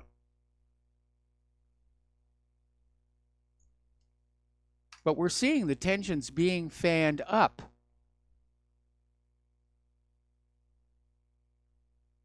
And we're in a new Cold War. And the big question is, how do we keep it from going hot? Boy, do you remember when the Soviet Union collapsed and everybody thought, wow, this is going to be a golden time. There's going to be a peace dividend. We don't have to spend all that money on weapons of war any longer. We can spend it on the roads and the schools and the hospitals and the dams. And the military-industrial complex, oh, no, no, no. They didn't want to give up that money. So we've had conflict all around the world ever since, and now we're back to sneering at the Chinese and the Russians. Okay, a former member of the Federal Election Commission has called for an investigation into alleged campaign finance violations by Representative Alexandria Ocasio-Cortez and her top aide, Saikat Chakrabarti. And the Daily Caller News Foundation reported last week that Ocasio-Cortez and Chakrabarti have since December of 2017 held legal authority over Justice Democrats, the outside PAC that has been credited with manufacturing her upset primary victory over incumbent Democrat Joe Crowley in June of last year. So the Conservative National Legal and Policy Center also filed an FEC complaint this week. So she may be in a little bit of trouble for that. Now, here's another revelation here. Ocasio-Cortez Green New Deal. Huzzah, huzzah. It's a wonderful, modern, forward-thinking plan. Actually, no. It turns out that her Green New Deal was copied from a 2009 United Nations Environment Program report. So the Green New Deal is not a new movement of the people, but a crafty creation of a small group of global elite working through the United Nations. I'm starting to like Lindsey Graham again. He wants to know whether the Department of Justice literally plotted a coup against Trump. And he sent out an open letter last Friday requesting documents related to an alleged discussion between senior officials about removing President Donald Trump. And, of course, you know, Trump is always at odds with senior federal officials. They've got this investigation into him that's been ongoing for a long time here. But apparently, the Department of Justice officials at one time discussed whether they should remove him from office. And Lindsey Graham wants to know just how that conversation went down. Now, I don't know how well the conversation was documented, if there was a transcript or if there were notes. Frankly, it sounds like the kind of thing where you'd step out of the building and you'd go down to the bar and grill at the end of the street into a back booth and have that kind of a talk. But I know Lindsey Graham's going to get a fight. They're not going to want to talk to him about any of this stuff. He may have to basically launch an investigation and put them all under oath. Okay, Republican leaders in the House of Representatives gathered outside the Capitol building on Wednesday to announce the party's new strategy to bring anti-infanticide legislation to the floor after House Democrats rejected a vote 17 times. If you want a picture of the Democratic Party, there it is, aborting a baby right at the moment of birth. They're all on board with this. We've had a number of states passed virtually identical bills saying the same thing, that babies can be aborted right up to the moment of birth. And I think that's just absolutely horrific. Now, Beto O'Rourke is out there and he broke the one-day fundraising record, beating all of his Democratic rivals. Pulled in quite a bit of cash here. But Beto has some skeletons in his closet, because it turns out that in his youth, he was a member of a hacker group, a notorious hacker group known as the Cult of the Dead Cow. They've been around for a very, very long time, and he was a member of this hacking group. And apparently, Reuters had the story, and they sat on it until after the Senate race.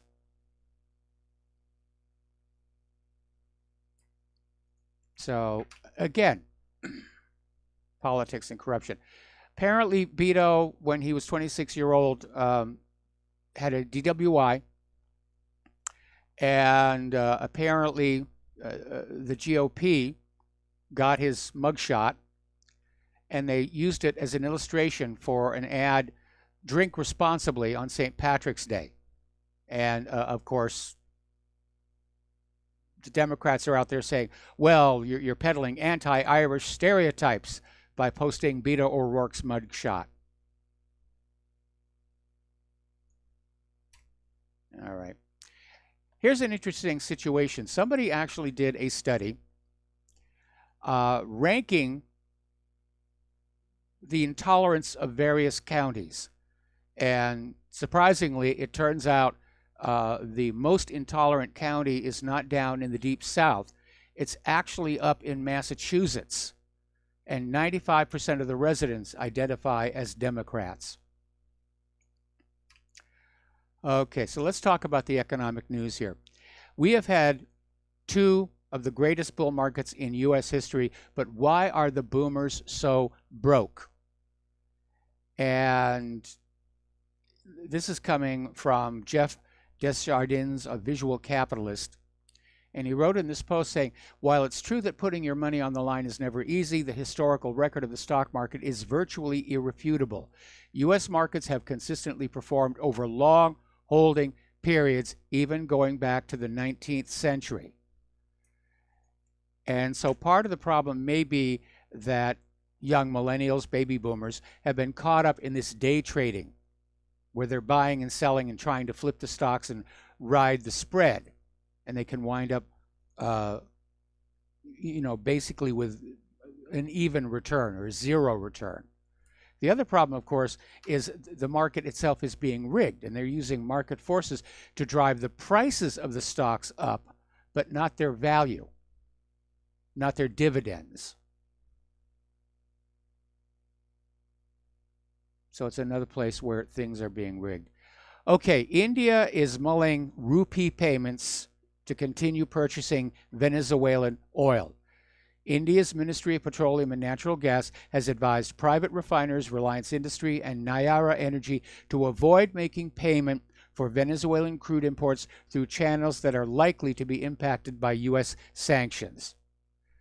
And so they're getting ready to set up, it's still in the initial stage, but they're getting ready to set up a trading system based on the rupee. And this is what's happening all over the world. The more the United States weaponizes the dollar, the more people are going to turn away from it. Right now, the United States economy is dependent on the world using the US dollar for a small interest charge. And yet they're engaged in policies that are driving people away from the dollar. The de-dollarization of the world is continuing. And we can all see in the long run where this is headed. There's going to be a dollar crash. Okay, Donald Trump apparently got on the phone with General Motors CEO just demanding that General Motors reopen the Ohio auto plant, which laid off 1,700 workers. And apparently it was a heated phone call. And there were also a lot of tweets on Saturday and Sunday. And the CEO of General Motors, Mary Barra, is saying, you know, it's the United Auto Workers Union. It just makes it too expensive. And Trump said, I don't care, just get it open. That's not really a good way to be a leader. A good leader is more of a salesman than anything else. You got to persuade. You got to find a solution. Whatever happened to win-win? Now, I know a lot of people are very angry with General Motors because they got bailed out at taxpayer expense and then turned around and started closing the factories. Okay, we've got to take another break for commercials, and we'll be right back after these few words.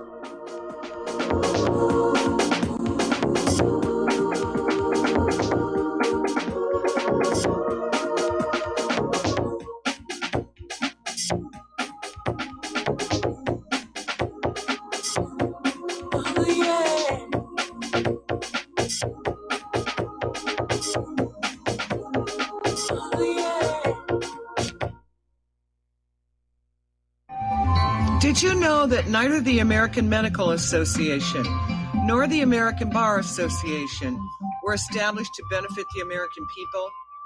Have you recognized that in our country, healthcare has little to do with health, and that our court system has nothing to do with justice? The priests of both medicine and law have been incentivized to implement a dark agenda on behalf of the Bilderbergers and their ilk. To protect ourselves and our progeny, we need to take a much closer look at how these two giant industries really work. Join me, Al Whitney, on In Defense of Humanity, Saturdays at 7 p.m. Central, as we expose the matrix and learn how not to consent to our own destruction.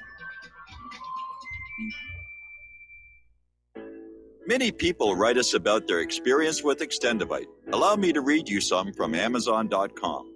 This product is superb. I have been taking it for about a year now, and I can feel my cardiovascular system run like a Swiss watch. I definitely recommend this product for anyone that has high cholesterol, high blood pressure, and heart palpitations, A+. It's potent, but it works. I have been waking up for the past 3 years with numb hands, and a week into using Extendivite, my numb hands seem to have cleared up. My circulation was off, and now it's back on track. So I'm happy. I feel so energized, and I have my husband on it now. My mother-in-law has cholesterol problems, so I bought her a bottle as well. Thank you so much. Love the product. Tell us your story. Get Extendivite today. Call 1-877-928-8822 or visit heartdrop.com. Extend your life with Extendovite. Homeowners, are you in foreclosure, expecting to be served with a foreclosure lawsuit, or suspect your lender has coerced you into an illegal mortgage transaction? A huge number of mortgages made in the last 10 years have legal issues and are possibly defective. State laws and the U.S. Supreme Court have upheld that defective mortgage documents are grounds for foreclosure defense and for counterclaims in favor of the homeowner. If your mortgage has been sold or assigned since closing the loan, it may be defective, and you may be paying the wrong party, and the lender may not have standing or the right to foreclose or collect payments under the law. If you would like to know if your mortgage is legal or not, or know if you are paying the right party, we can help. Our initial consultations are free of charge. We are not attorneys. We are legal researchers and work closely with experienced lawyers who know how to help you find the evidence to help you keep your home. Call toll-free 1-855-2-KEEP-IT. That's 1-855-2-KEEP-IT today. What this country is coming to, I sure would like to know. If they don't do something by and by, the rich will live and the poor will die. Doggone, I mean the panic is on. Can't get no way, can't draw no pay. Unemployment getting And aloha, America. Welcome back to our show here and getting into the issue of immigration. Apparently, the health care costs for the illegal aliens in ICE custody are running $250 million annually, every single year, to provide medical, dental, mental health care for illegal aliens and border crossers. And to me, this is obscene for two reasons. One, why is the United States government obliged to provide dental and mental health care for illegal aliens? I understand in the case of contagious diseases that something has to be done. And where is the free medical and dental and mental health care for some of our homeless veterans? It seems like the government's priorities are really, really messed up on that one. Another little story. This one is coming from spiritualvigor.com. Family begs for justice after illegal immigrant decapitates son in hit and run. And it's another argument for building the wall. The family of a man who was struck and killed by an illegal alien in September watched as the alien was sentenced Friday to up to 33 months in prison for a hit and run causing death. I think it should be for a lot longer. I think he should be deported. He should be deported. Okay, the latest monkey wrench in the gears of Brexit is that Italy is going to block a delay of Brexit. And Salvini plans Eurosceptic favor to Farage.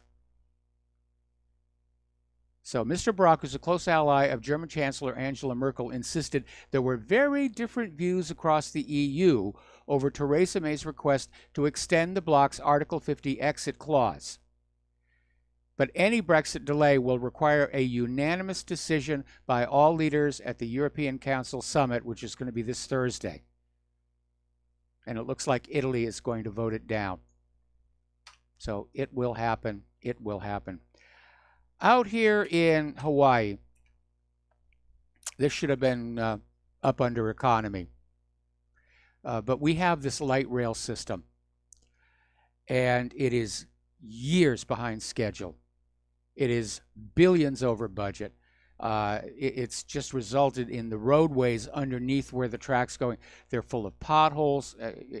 We can't even drive on them. With Claire, her back gets sore. There's apparently a federal investigation of the rail project now. And as a result, rail invoices are not going to be paid until this mess gets sorted out, which means the entire project may come to a screeching halt. And frankly, there were a lot of people around here who were saying they doubted this thing was ever going to be completed. And we were going to be left with these very unsightly tracks all over the southern edge of the island, not to mention the damage to the roadways and the loss of lanes. All right, we're going to take a break for station identification. We'll be right back.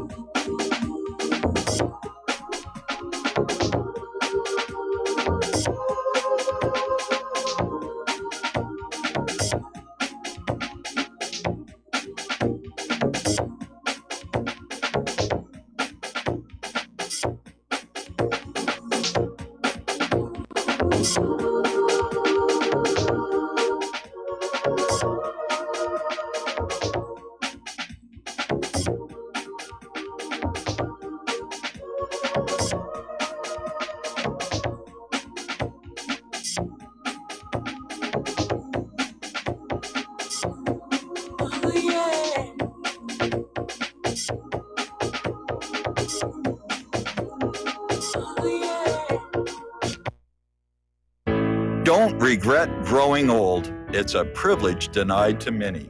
Heart disease is taking our youth from us. Young people in their 30s, 40s, 50s, and beyond are dying needlessly. One of the hardest messages I've ever had to deliver is to convince people that something natural like Extendivite should be taken as a preventative measure. I'm sure you heard an ounce of prevention is worth a pound of cure. Extendivite is that ounce. Take Extendivite for 1 year and see what your doctor has to say and how much better you feel. Herbs take time to address the problem. It took years of life to have a problem. Give Extendivite 1 year to fix the problem. Don't wait until it's too late. Call 1-877-928-8822 or visit heartdrop.com or visit us on Amazon. Extend your life with Extendovite. This is RBN, the Republic Broadcasting Network.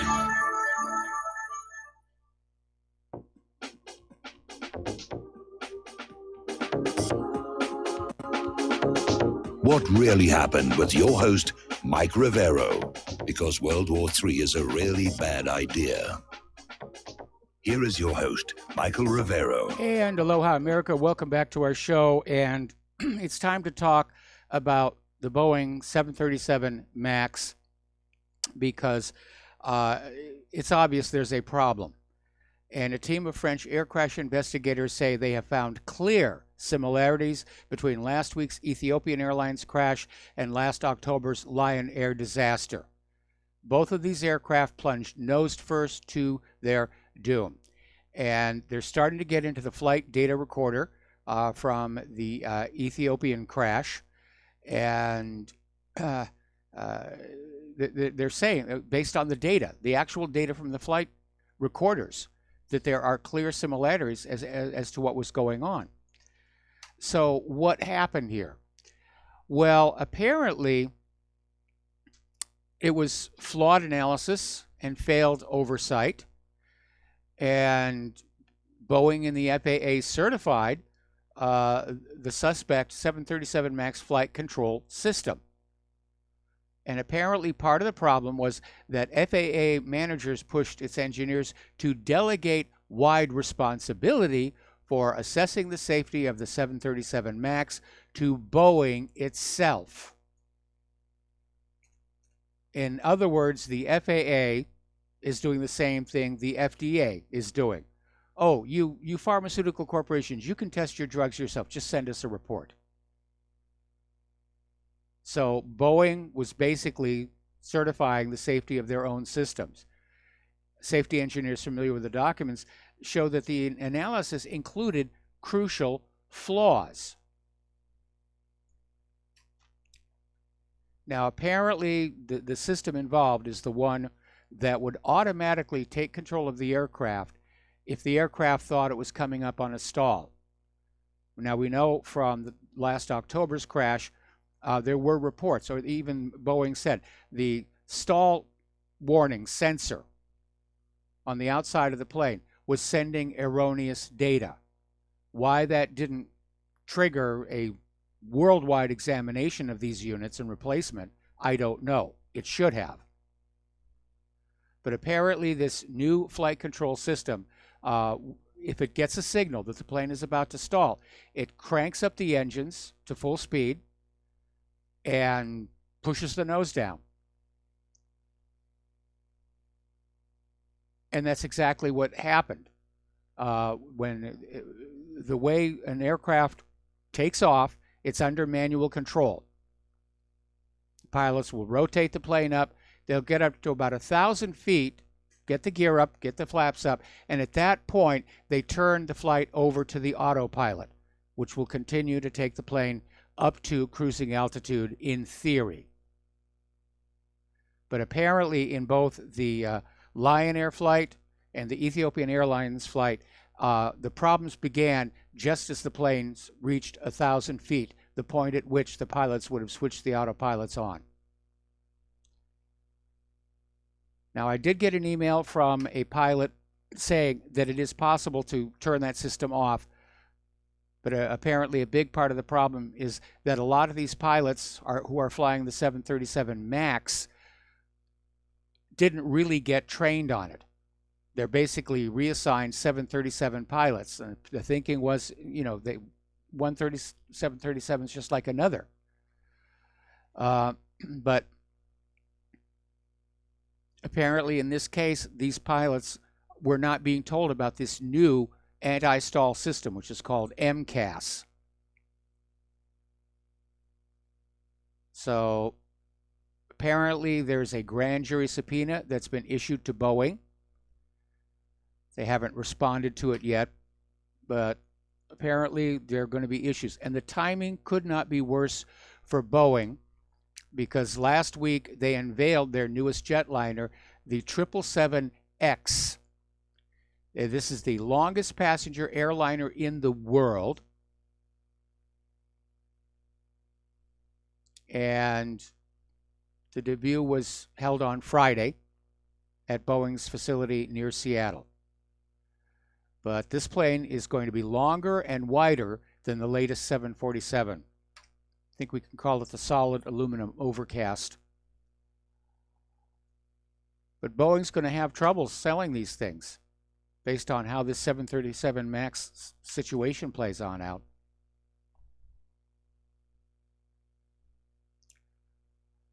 All righty. Okay, so last week we had this huge scandal that broke where the ultra-wealthy were basically paying bribes to get their kids into these elite schools. Now, there's a legal way to do it. Apparently, Jared Kushner's father donated $2.5 million to Harvard, and then Jared Kushner was admitted to Harvard. That's technically considered legal.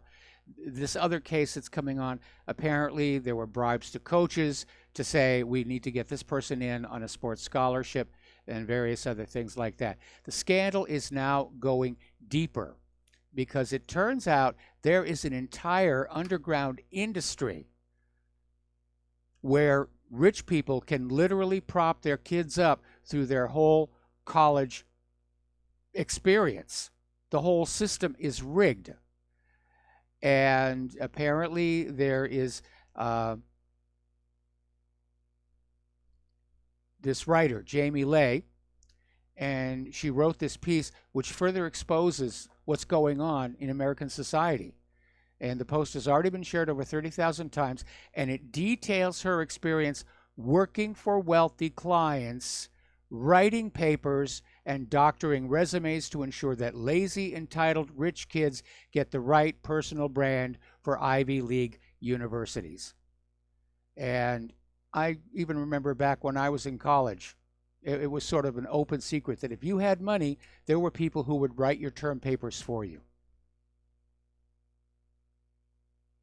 So there are apparently some kids who had the smarts and had the qualifications to go to college and were aced out. Meanwhile, we've got a bunch of people who went through these prestige schools who didn't do their own homework, just basically sailed on through, got their prestige degree, and now they're in positions of power and authority. And that may go a long way to explaining why so much of the thinking coming out of Washington, D.C. is of such poor quality. All right, we're going to do a shout out to our on-air affiliates who are just now rejoining our network. Well, apparently the Bundy case is back in the news yet again. And this is probably one of the few times I've agreed with the Ninth Circuit Court of Appeals, because they have rebuffed the U.S. government's attempt to appeal a district judge's decision to throw out the case on the grounds of prosecutorial misconduct. Now, frankly, I think cooler heads would say, all right, we blew this one. Let's just, retire from the field with as much dignity as we can and let this pass into history. But apparently, the prosecutors want to come on back. They want their pound of flesh because Bundy made the government look bad back in 2014 by standing for his rights and the rule of law. Turning toward political correctness here, story out of stationgossip.com.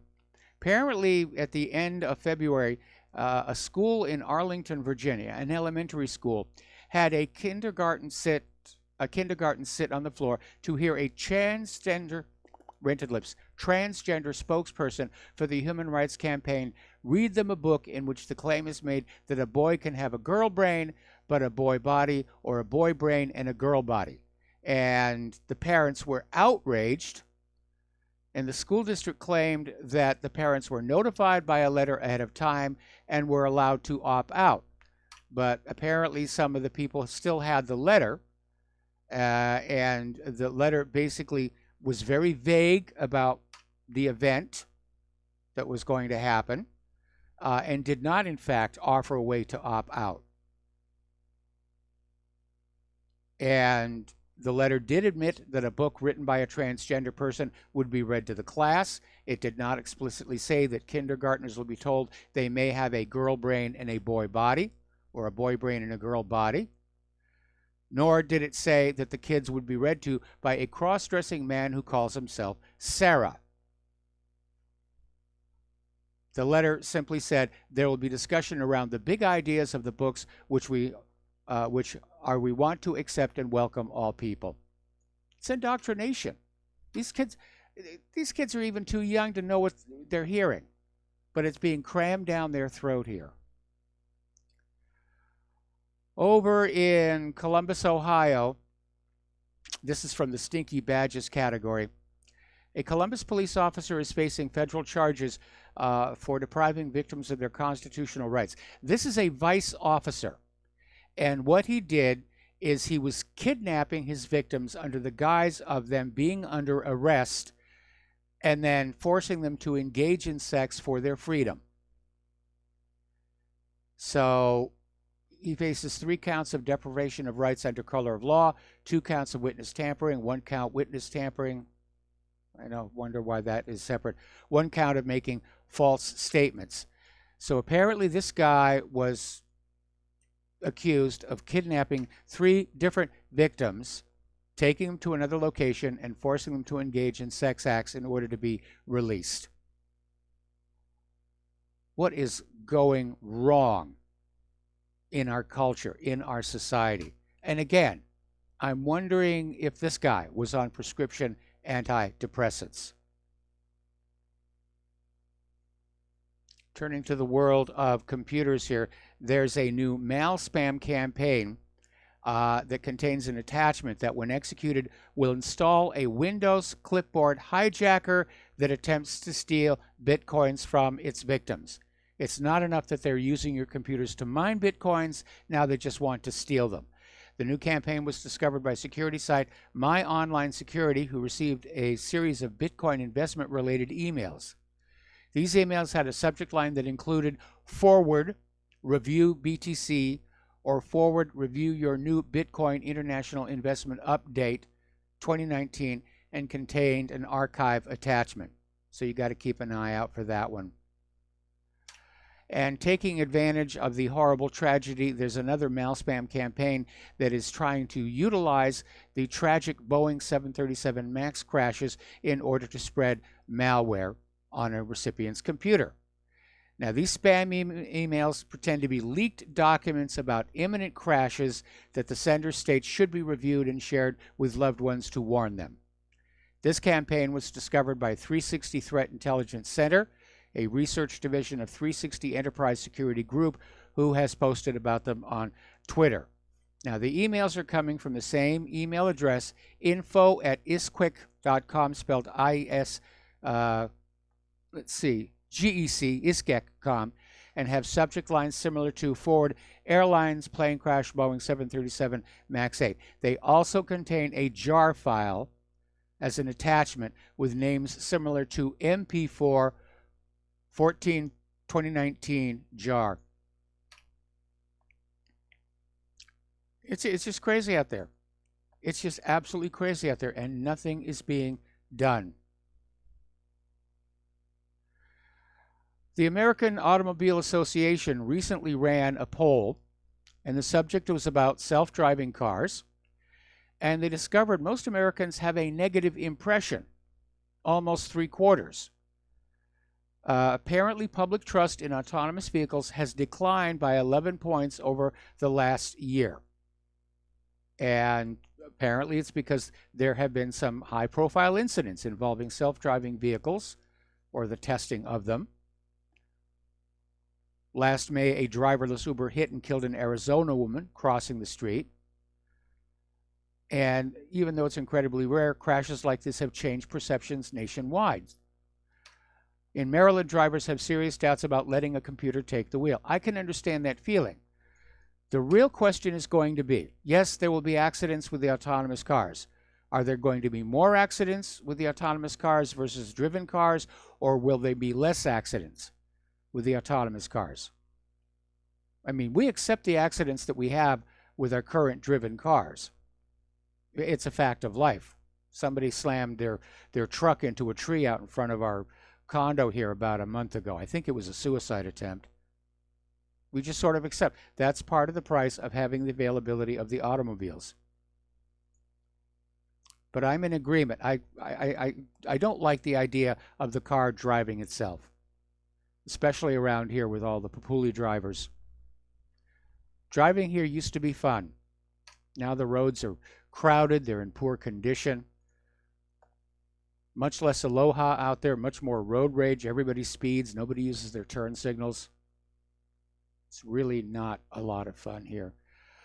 Okay, apparently police departments are starting to come on out with an app for smartphones. There's an app for that. And it's basically, it goes by varieties of names, but it's all about report your neighbor.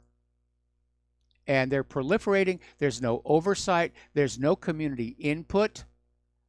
And basically this means that a coworker, a resentful ex-husband, or that woman with the yappy Pomeranian who thinks you take too many photos at the dog park, they can use their cell phone to drop a dime on you,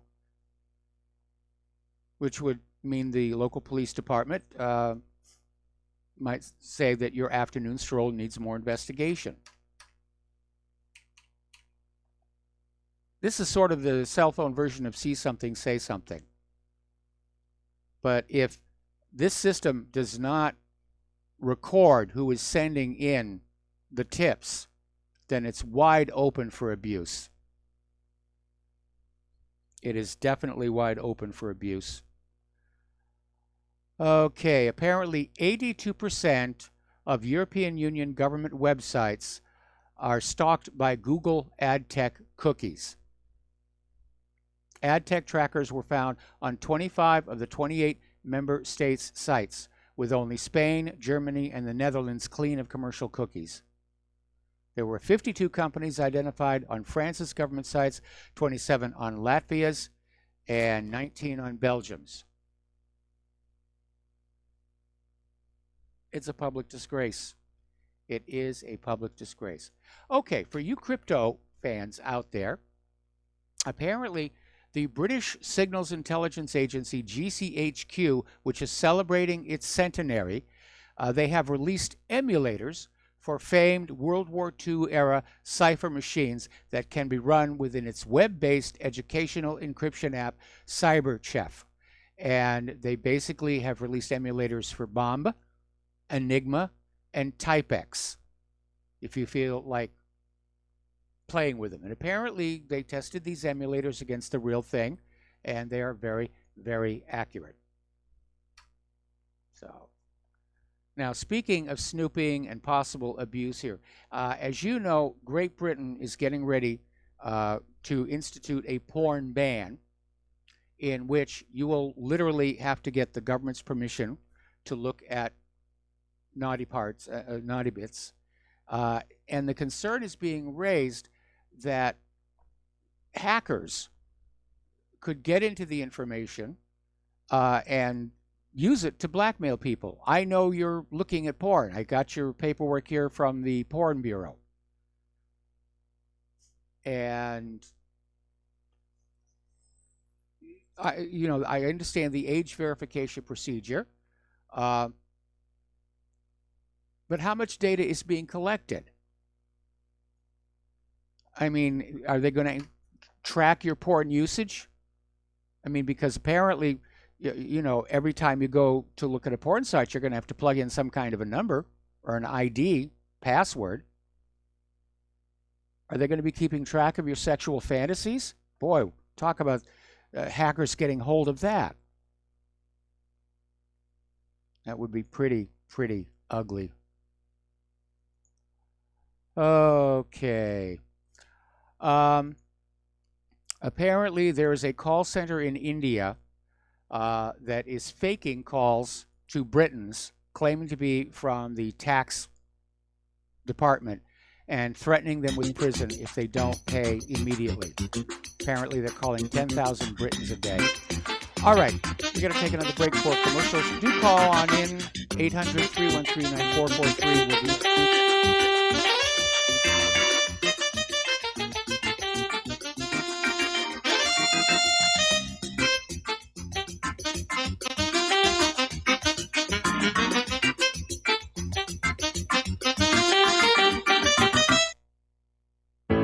How healthy are your arteries? Deteriorating circulation has a number of early warning signs. High cholesterol, high blood pressure, fingers and or toes often go cold, arms and or legs often go to sleep, sharp diagonal crease in the earlobe, short walks cause cramping or pains in legs.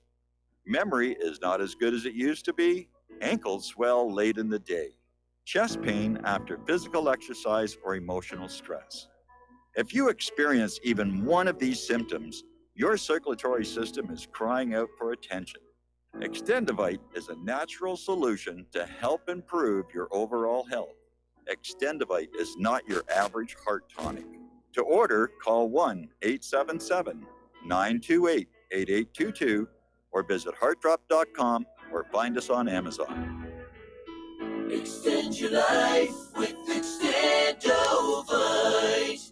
Folks, we're living in a world the likes of which we've never perceived any clearer than we do now. The plan for global governance has been in the works for generations and would have likely been achieved by now, but for the fact that the globalists left open their Achilles heel. With all their tools, Federal Reserve System, fiat currency, no child left behind, and then Common Core education introduced to our schools to dumb us down, vaccines, pharmaceuticals to lobotomize us, GMO foods, insertion of compromised or bought and paid for politicians, judges, mainstream media propaganda, all pieced together like a puzzle designed to ultimately bring the world under submission. But with all their strategy, they forgot one thing: knowledge. And knowledge is power. With knowledge, their bombardment is nullified. Folks, with that, as brilliant and knowledgeable as you've become, among the wisest audience of any radio audience in the world, and you are, I want you to take a moment to reflect and ask yourself, how much of that knowledge did I obtain from Republic Broadcasting Network? How high has my consciousness been raised since I've been a listener? How fast am I now able to discriminate truth from fake news by being a Republic Broadcasting listener?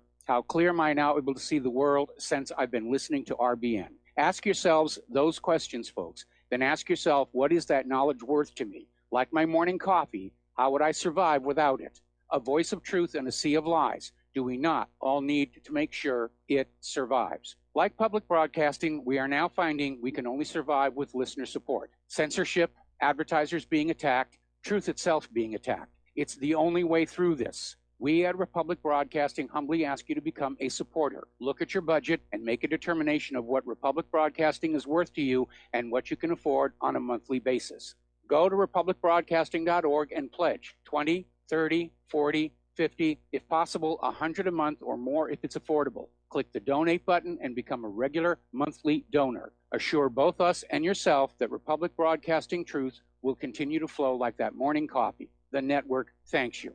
If you got the money, honey, we got the bombs. We'll plant 'em anywhere you like and blow up anyone. Whip this world into a frenzy, killing babies, dads, and moms. If you got the money, honey, we got the bombs. If you got the money, well, we won't say we did. The towers in And aloha, America. Welcome back to our show here. And apparently there's now a criminal investigation being opened against Boeing regarding the 737 MAX And I think the reason for that is very obvious in that last October, following the crash of Lion Air, more should have been done to make sure that it wasn't a systemic issue. And I think Boeing's attitude was, oh, well, pilot fault, inexperienced pilot, couldn't possibly happen again. And now it has. And the French aviation authorities are looking at the flight data recorders and saying, there's no question, these are similar. And apparently a lot of it stems out of the fact that Boeing wanted to create a jet to compete for a specific market niche, but they didn't want to spend the money to build one from the ground up. And so they took the 737 airframe, which is a good airframe. Let's be honest about that. And then they slapped on these new, larger, more efficient engines, which created a bit of a problem because the wings on the 737 are very low to the ground. So to deal with that, they pushed the engines forward and slightly outboard, and they put on a longer nose gear so that the engines would have clearance. And there are some people out there saying that it makes the plane very unstable. I tend to disagree, because if anything, moving those engines forward is going to put your center of gravity even further ahead of the center of lift, and that's going to actually increase the longitudinal stability of the airframe. In any event, people right now seem to be looking more at that MCAS as the cause of the problem. Boeing has already come out with a software patch. Canada is saying they're going to certify it. Canada's ready to put those 737 MAXs back in the air. I hope it's not premature. But, there's a lot of money on the line here, and unfortunately that seems to drive policy for so many countries these days. Okay, over in Kiev, there was this procession of worshipers of the canonical Ukrainian Orthodox Church of the Moscow Patriarch, and it took place in Kiev. And it was in honor of a holiday of Orthodoxy, which ends the first week of Great Lent, and more than 2,000 Kievians took part. But the critical feature of this year's procession was the public redeclaration of the anathema against the Patriarch of Constantinople, Bartholomew, his moves against the church, which have resulted in the current schism. And we understand schisms. We saw a lot of that with the recent Methodist conference over the issue of gay wedding. All right. If you have ground turkey in your freezer, you may want to check it, because there's been a recall of 78,000 pounds. And apparently it was sold all the way in last July, which means a lot of it's already been eaten. But they're recalling it right now. It's produced by Butterball LLC in Mount Olive, North Carolina. It's sold under several brand names, including Butterball, Kroger, and Food Lion. And the meat is being recalled due to fears that the products may be contaminated with salmonella, according to the U.S. Department of Agriculture's Food Safety and Inspection Service. Apparently, some people got sick after eating the turkey. Here's my issue. This turkey's been out there since July. If it was really contaminated with salmonella, I think a lot more people would be very, very ill. All right, out in California, remember the Oroville Dam? Back in 2017, huge, high levels of water overtopped the dam and basically destroyed the spillway. And they spent $1.1 billion to repair it. And apparently, according to National Dam expert Scott Cahill of Watershed Services of Ohio, Oroville Dam is back on the same failure track as 2017, with visible water seepage trickling from the foot of the dam and dozens of points along the dam's principal spillway. Cahill warns that warming temperatures magnified by precipitation is a growing threat to the dam. And as a matter of fact, there is massive flooding starting to take place all over the United States. because all of that snow from this last hard winter, all that snow that we were told would be a thing of the past, it's now melting. And it's pouring into the streams and rivers. There's massive flooding all along the Mississippi Basin. And it's already overtopped some of the levees. All right. Okay, Dustin mentioned this before, but Russia has deployed strategic bombers and Iskander missile systems to Crimea to counter the U.S. anti-missile... Oh, we got to take a break for commercial. We'll be right back. Join us on the air, 800-313-9443.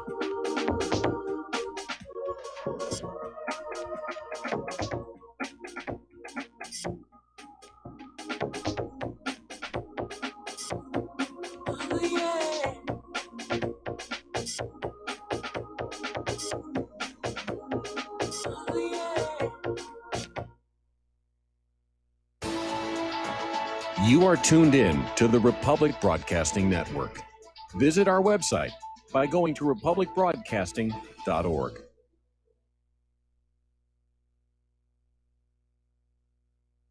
I'm getting older and noticing that my body just doesn't work as well as it used to. So I like to keep fit as possible by hitting the gym a few times a week. Recently, I started having a nagging bicep pain, and it got so bad I couldn't even lift the weights. When I was complaining about it to a friend, he told me about Angioprim. He said chelation helps remove toxins, heavy metals, and cholesterol in veins and arteries that may cause blockages. You know, after just 1 week of taking Angioprim, the pain was gone, and now I'm back in the gym full strength. Scientific research proves the active ingredient in Angioprim has superior oral chelation action that helps promote cardiovascular health. So to learn more, go to angioprim.com. That's ANGIOPRIM.com, or talk to a trained consultant. Call Angioprim toll-free at 877-882-7221. You'll feel better with more energy. Call 877-882-7221 or go to the website angioprim.com. Corporate media dominates the American opinion. Finding independent voices that counter this avalanche is becoming increasingly difficult. With the endless corruption running rampant throughout our government, independent voices are needed more than ever to battle the offensive against our freedoms and liberties. As a listener of RBN, no one understands this concept better than you. Now it's up to you to do your part. The time has come for you to take action and begin broadcasting the truth to hundreds or thousands of people every month. Sound impossible? Quite the contrary. With pointed slogans from LibertyStickers.com, you can reach countless sleeping Americans unaware that they live in a real-life wonderland. LibertyStickers.com has a huge inventory of political bumper stickers and messages that reflect the truth about our government, our politicians, and the future of America. With so many in stock, there's one perfect for you. Visit us today at LibertyStickers.com. Again, that's LibertyStickers.com. Do your part. Your voice is important. Let it be heard. The reviews for Extendivite are amazing. Here are some from Amazon. By Christine, great for heart palpitations. By Ann, before I started using this product, every afternoon my ankles and my hands would be swollen. That doesn't happen anymore. So if that part of their advertising is true, I have to assume that the rest of it is also. Not to mention that when I had my yearly blood test, only a few weeks after beginning to use this product, my cholesterol had dropped over 30 points. I'm going to continue to take it. By Croc, I love this product. It really works. By Brad, works great, thank you. Tell us your story. Get your Extendivite today. To order, call 1-877-928-8822. That's 1-877-928-8822 or visit heartdrop.com. Extend your life with Extendovite.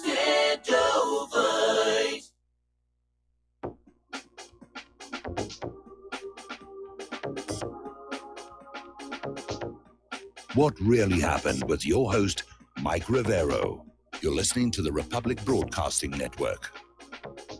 Here is your host, Michael Rivero. And aloha, America. Welcome back to our show.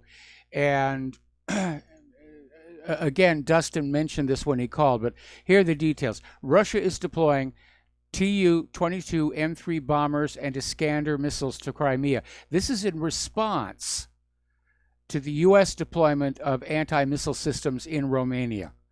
we're right back to the same thing the Cold War was all about. You know, more weapons here, more weapons there, more weapons here, more weapons there. And of course, it was the U.S. placing of nuclear missiles in Turkey, which led to the Cuban Missile Crisis. So they're arming up. Everybody is just arming on up here. Okay. Probably a lot of you could be forgiven if you didn't remember that we actually have a war going on in Somalia still. And apparently there's been an increase in airstrikes against targets in Somalia, theoretically targeting the Al-Shabaab terrorist organization. So all these different wars, my goodness here. Over in France, the government has announced in the wake of these last Yellow Vest protests, which went violent, that France will ban the Yellow Vest protests if violent groups take part.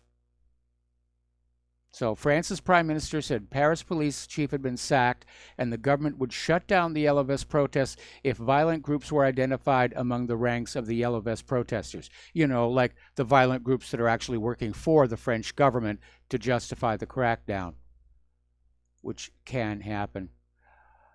Okay, time is running out on U.S. opposition to the Nord Stream 2. And it actually is a major, major setback because the Nord Stream 2 pipeline represents the last stand of U.S. influence over the internal affairs of Europe. And Europe is now breaking free of U.S. influence. The rest of the world is moving away. They're moving away from the dollar. They're refusing to give in to U.S. bullying. They recognize that we have an empire in decline. And they're just waiting for the crash. All right, here's an interesting little story. And you have to wonder how people even have the nerve to do this. Down in Virginia, there was this 19-year-old Virginia woman, and her name is Sarah Wilson. She was a passenger in her boyfriend's car when they were pulled over by Chesapeake police. This actually happened all the way back in July of 2018. And the officers arrested both Wilson and her boyfriend, 27-year-old Holden Medlin, and handcuffed her with her hands behind her back and put her in the patrol car. Now, Medlin allegedly resisted arrest and tried to flee, at which point officers supposedly left Sarah Wilson to deal with him. And when she came back, she was dead. And according to the Chesapeake police spokesman, the coroner is saying that Sarah Wilson allegedly took a gun out of the car, contorted her body, and shot herself in the mouth with her hands handcuffed behind her back.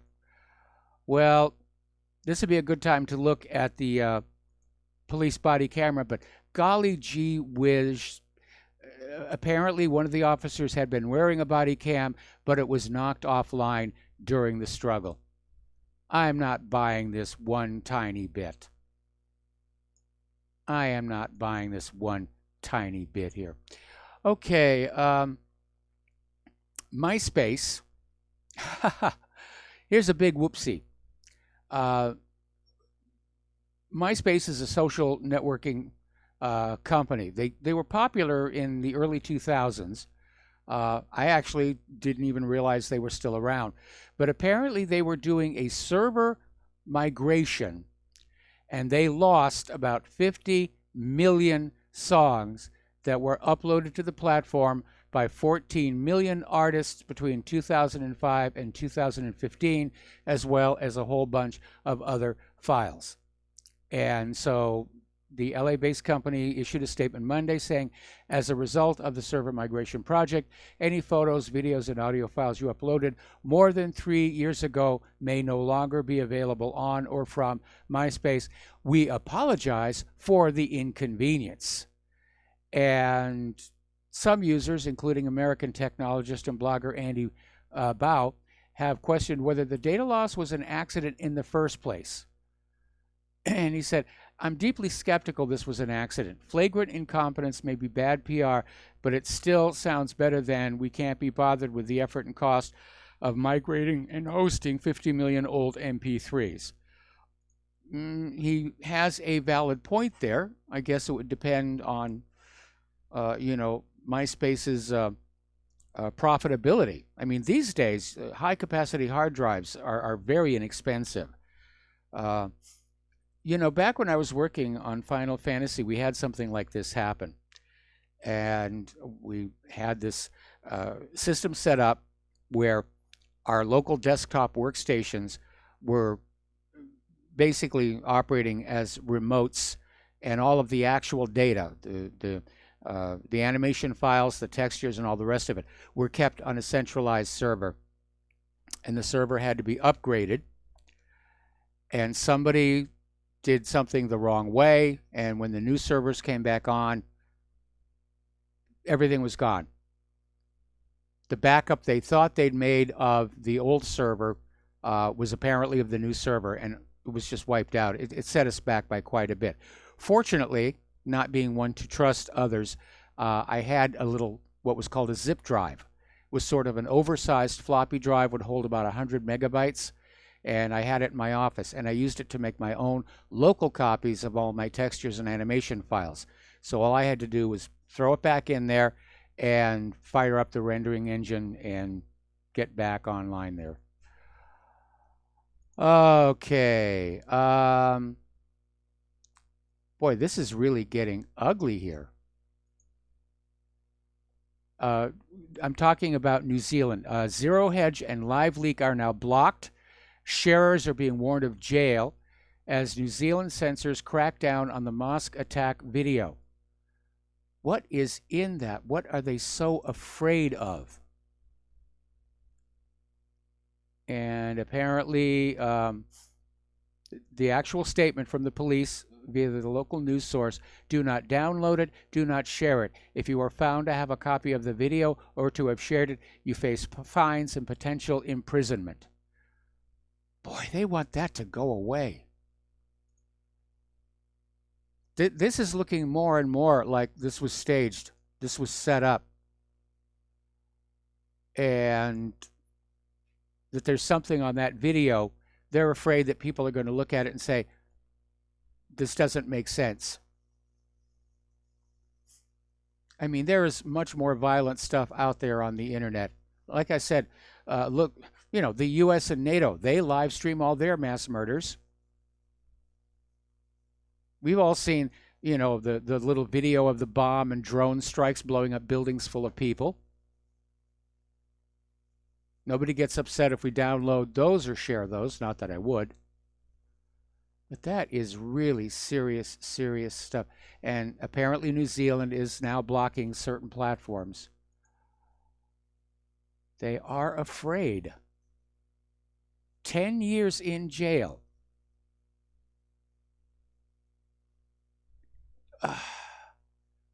Apparently, it's 14 years in jail if you are found to be a dealer of the video. Yeah, there is something going on there. Okay, let's see. No callers on the line. So, right now, we have a problem in this country, and it's the credit cards, which unfortunately, as the economy has tightened, people have started literally living on their credit cards, which is always a bad move, if you can find any way to avoid it. And right now, millions can't pay their debt. And so we're looking at this huge consumer debt cyclone that is getting ready to really unwind.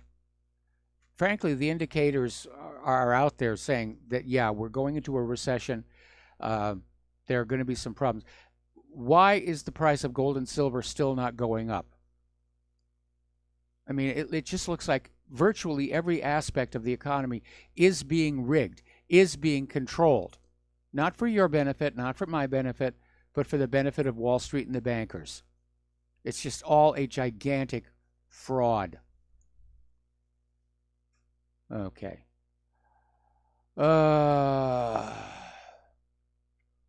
Okay, I need some phone calls if some people could call on you, and I got 15 minutes to fill. And I literally have run out of things to on my talking points list. Reminds me of that old Bob Newhart bit about doing talk radio, and he says, you know, dead burnt babies, I'm for them. Okay, let's see. Anybody has shared something. All right, so let's get on back here to some of our domestic politics, because we need to keep our focus on that. The corporate media wants us all focused on New Zealand and how shocking it is that New Zealand is going to throw people in jail for 10 years just for showing the video. But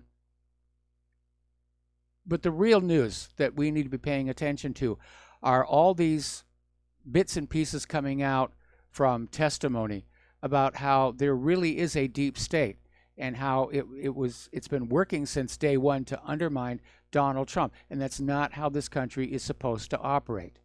Now, I get a lot of emails saying, well, if you don't like Donald Trump, you shouldn't be supporting and protecting him. I'm not supporting and protecting Donald Trump per se.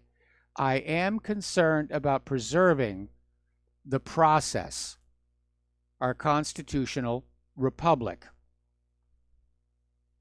which is being taken apart. And we've got all these people out there screaming, socialism is wonderful, socialism is wonderful. No, it isn't. Denmark just collapsed. Finland is on the verge of collapse. Socialism only works if you've got lots and lots of other people's money. No economy is going to work, whether it's fascist, capitalist, or socialist, if you don't have jobs for all your people, if you don't have gainful employment that is manufacturing products for sale or agricultural produce for sale. You can't have everybody just sitting around getting a free check from the government. It's not going to hold together. All right, we do have a caller, Alan in North Dakota. Aloha. Welcome to the show. What's on your mind? Hi, Michael. Some time ago, you mentioned that there was a man that had about, I think, 20,000 acres of organic farming. He was going to add 10,000 more or something like that. Yeah. Can I find it on whatreallyhappened.com? No, that was actually a phone call into the show.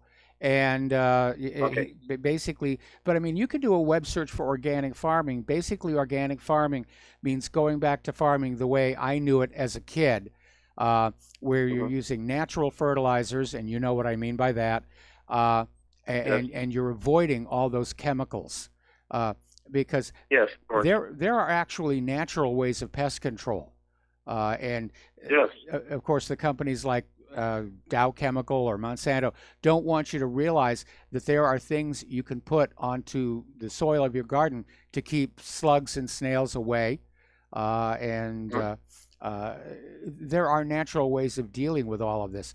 But of course, the goal is to sell the chemicals. Those chemicals are the parts that are dangerous, and if you're organic farming, you don't use any of them. Now, I think one of the things we talked about last week is that the USDA certified organic label is itself compromised, because it doesn't mean that the food is actually organic. It basically means that there's a limited amount of the non-organic chemicals allowed inside it. Do you remember what state that was, by chance? I think that was up possibly in Montana, but I don't really remember. Okay. Yeah, I was in Montana, been in Montana for 10 years or so, but I'm in North Dakota now, and yeah, it's just a lot of inorganic farming, as it were, around here. It's just the corporations are taking over. The small family farms are disappearing, and farming as I knew it is disappearing. And again, it's being done recklessly. They're actually poisoning the topsoil with all the chemicals that they're using. One of the things that you're doing with organic farming is that you're working with the topsoil to keep the system going, rather than just flooding it with all these chemicals. And then, of course, the chemicals run off if you're irrigating. They get into the drainage system, and they wind up places where they really ought not to be. Absolutely. Well, Michael, thank you very much. I enjoy your show. All right, thank you very much. We're going to switch over to Tim in Chicago. Aloha, Tim. Welcome to the show. What's on your mind? Lost Tim. He might be calling We back. lost Tim. All right, let's go back to Raleigh in Minnesota. Aloha, Raleigh. Welcome to the show. What's on your mind? Hey, Mike, great show. I was giving you a call about the fallout of what's going on in New Zealand. A lot of my friends have told me that I've been messaging back and forth trying to get intel from different countries are worried about the fallout of what's going to happen with New Zealand. Basically want to become apolitical and pretty much just store up their food and get ready for this coming collapse of the USSA. Well, I don't think the shooting in New Zealand is going to have that much of an actual logistical impact on the United States of America. But it is certainly being fanned up as a media distraction, so that people aren't looking at all the protests in the streets. They're not looking at all the wars. They're not looking at all the suffering and death that's going on. And we may be in an age where corporate media is just going to be in the business of producing one spectacular hoax story after the next, to keep us all, looking at them and befuddled, sort of like, bread and circuses. I've been fasting, and it's like created so much clarity with myself. And, like I told you earlier, I've been using it to actually, Okay, we're going to have to let you go because we got to take a break for commercials. We got one more caller that we're going to take, and we'll be back with the last segment of today's program.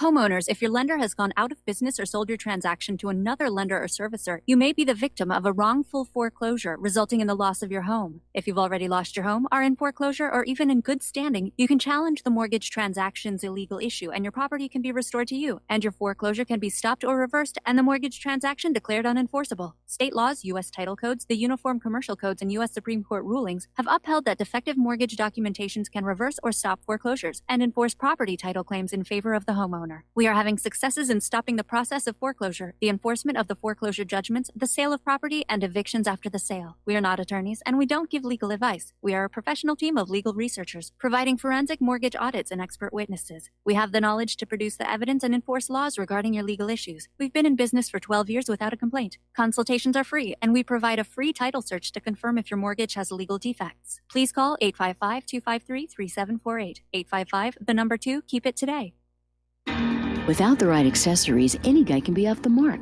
Whether you've invested thousands in your arsenal or you own a single trusted firearm, a visit to AROutfitting.com is in order. It's one of the finest online selections of tactical optics and AR parts and add-ons, like EOTech, quick target acquisition with no peripheral loss. Browse the full range of Nikon scopes and binoculars.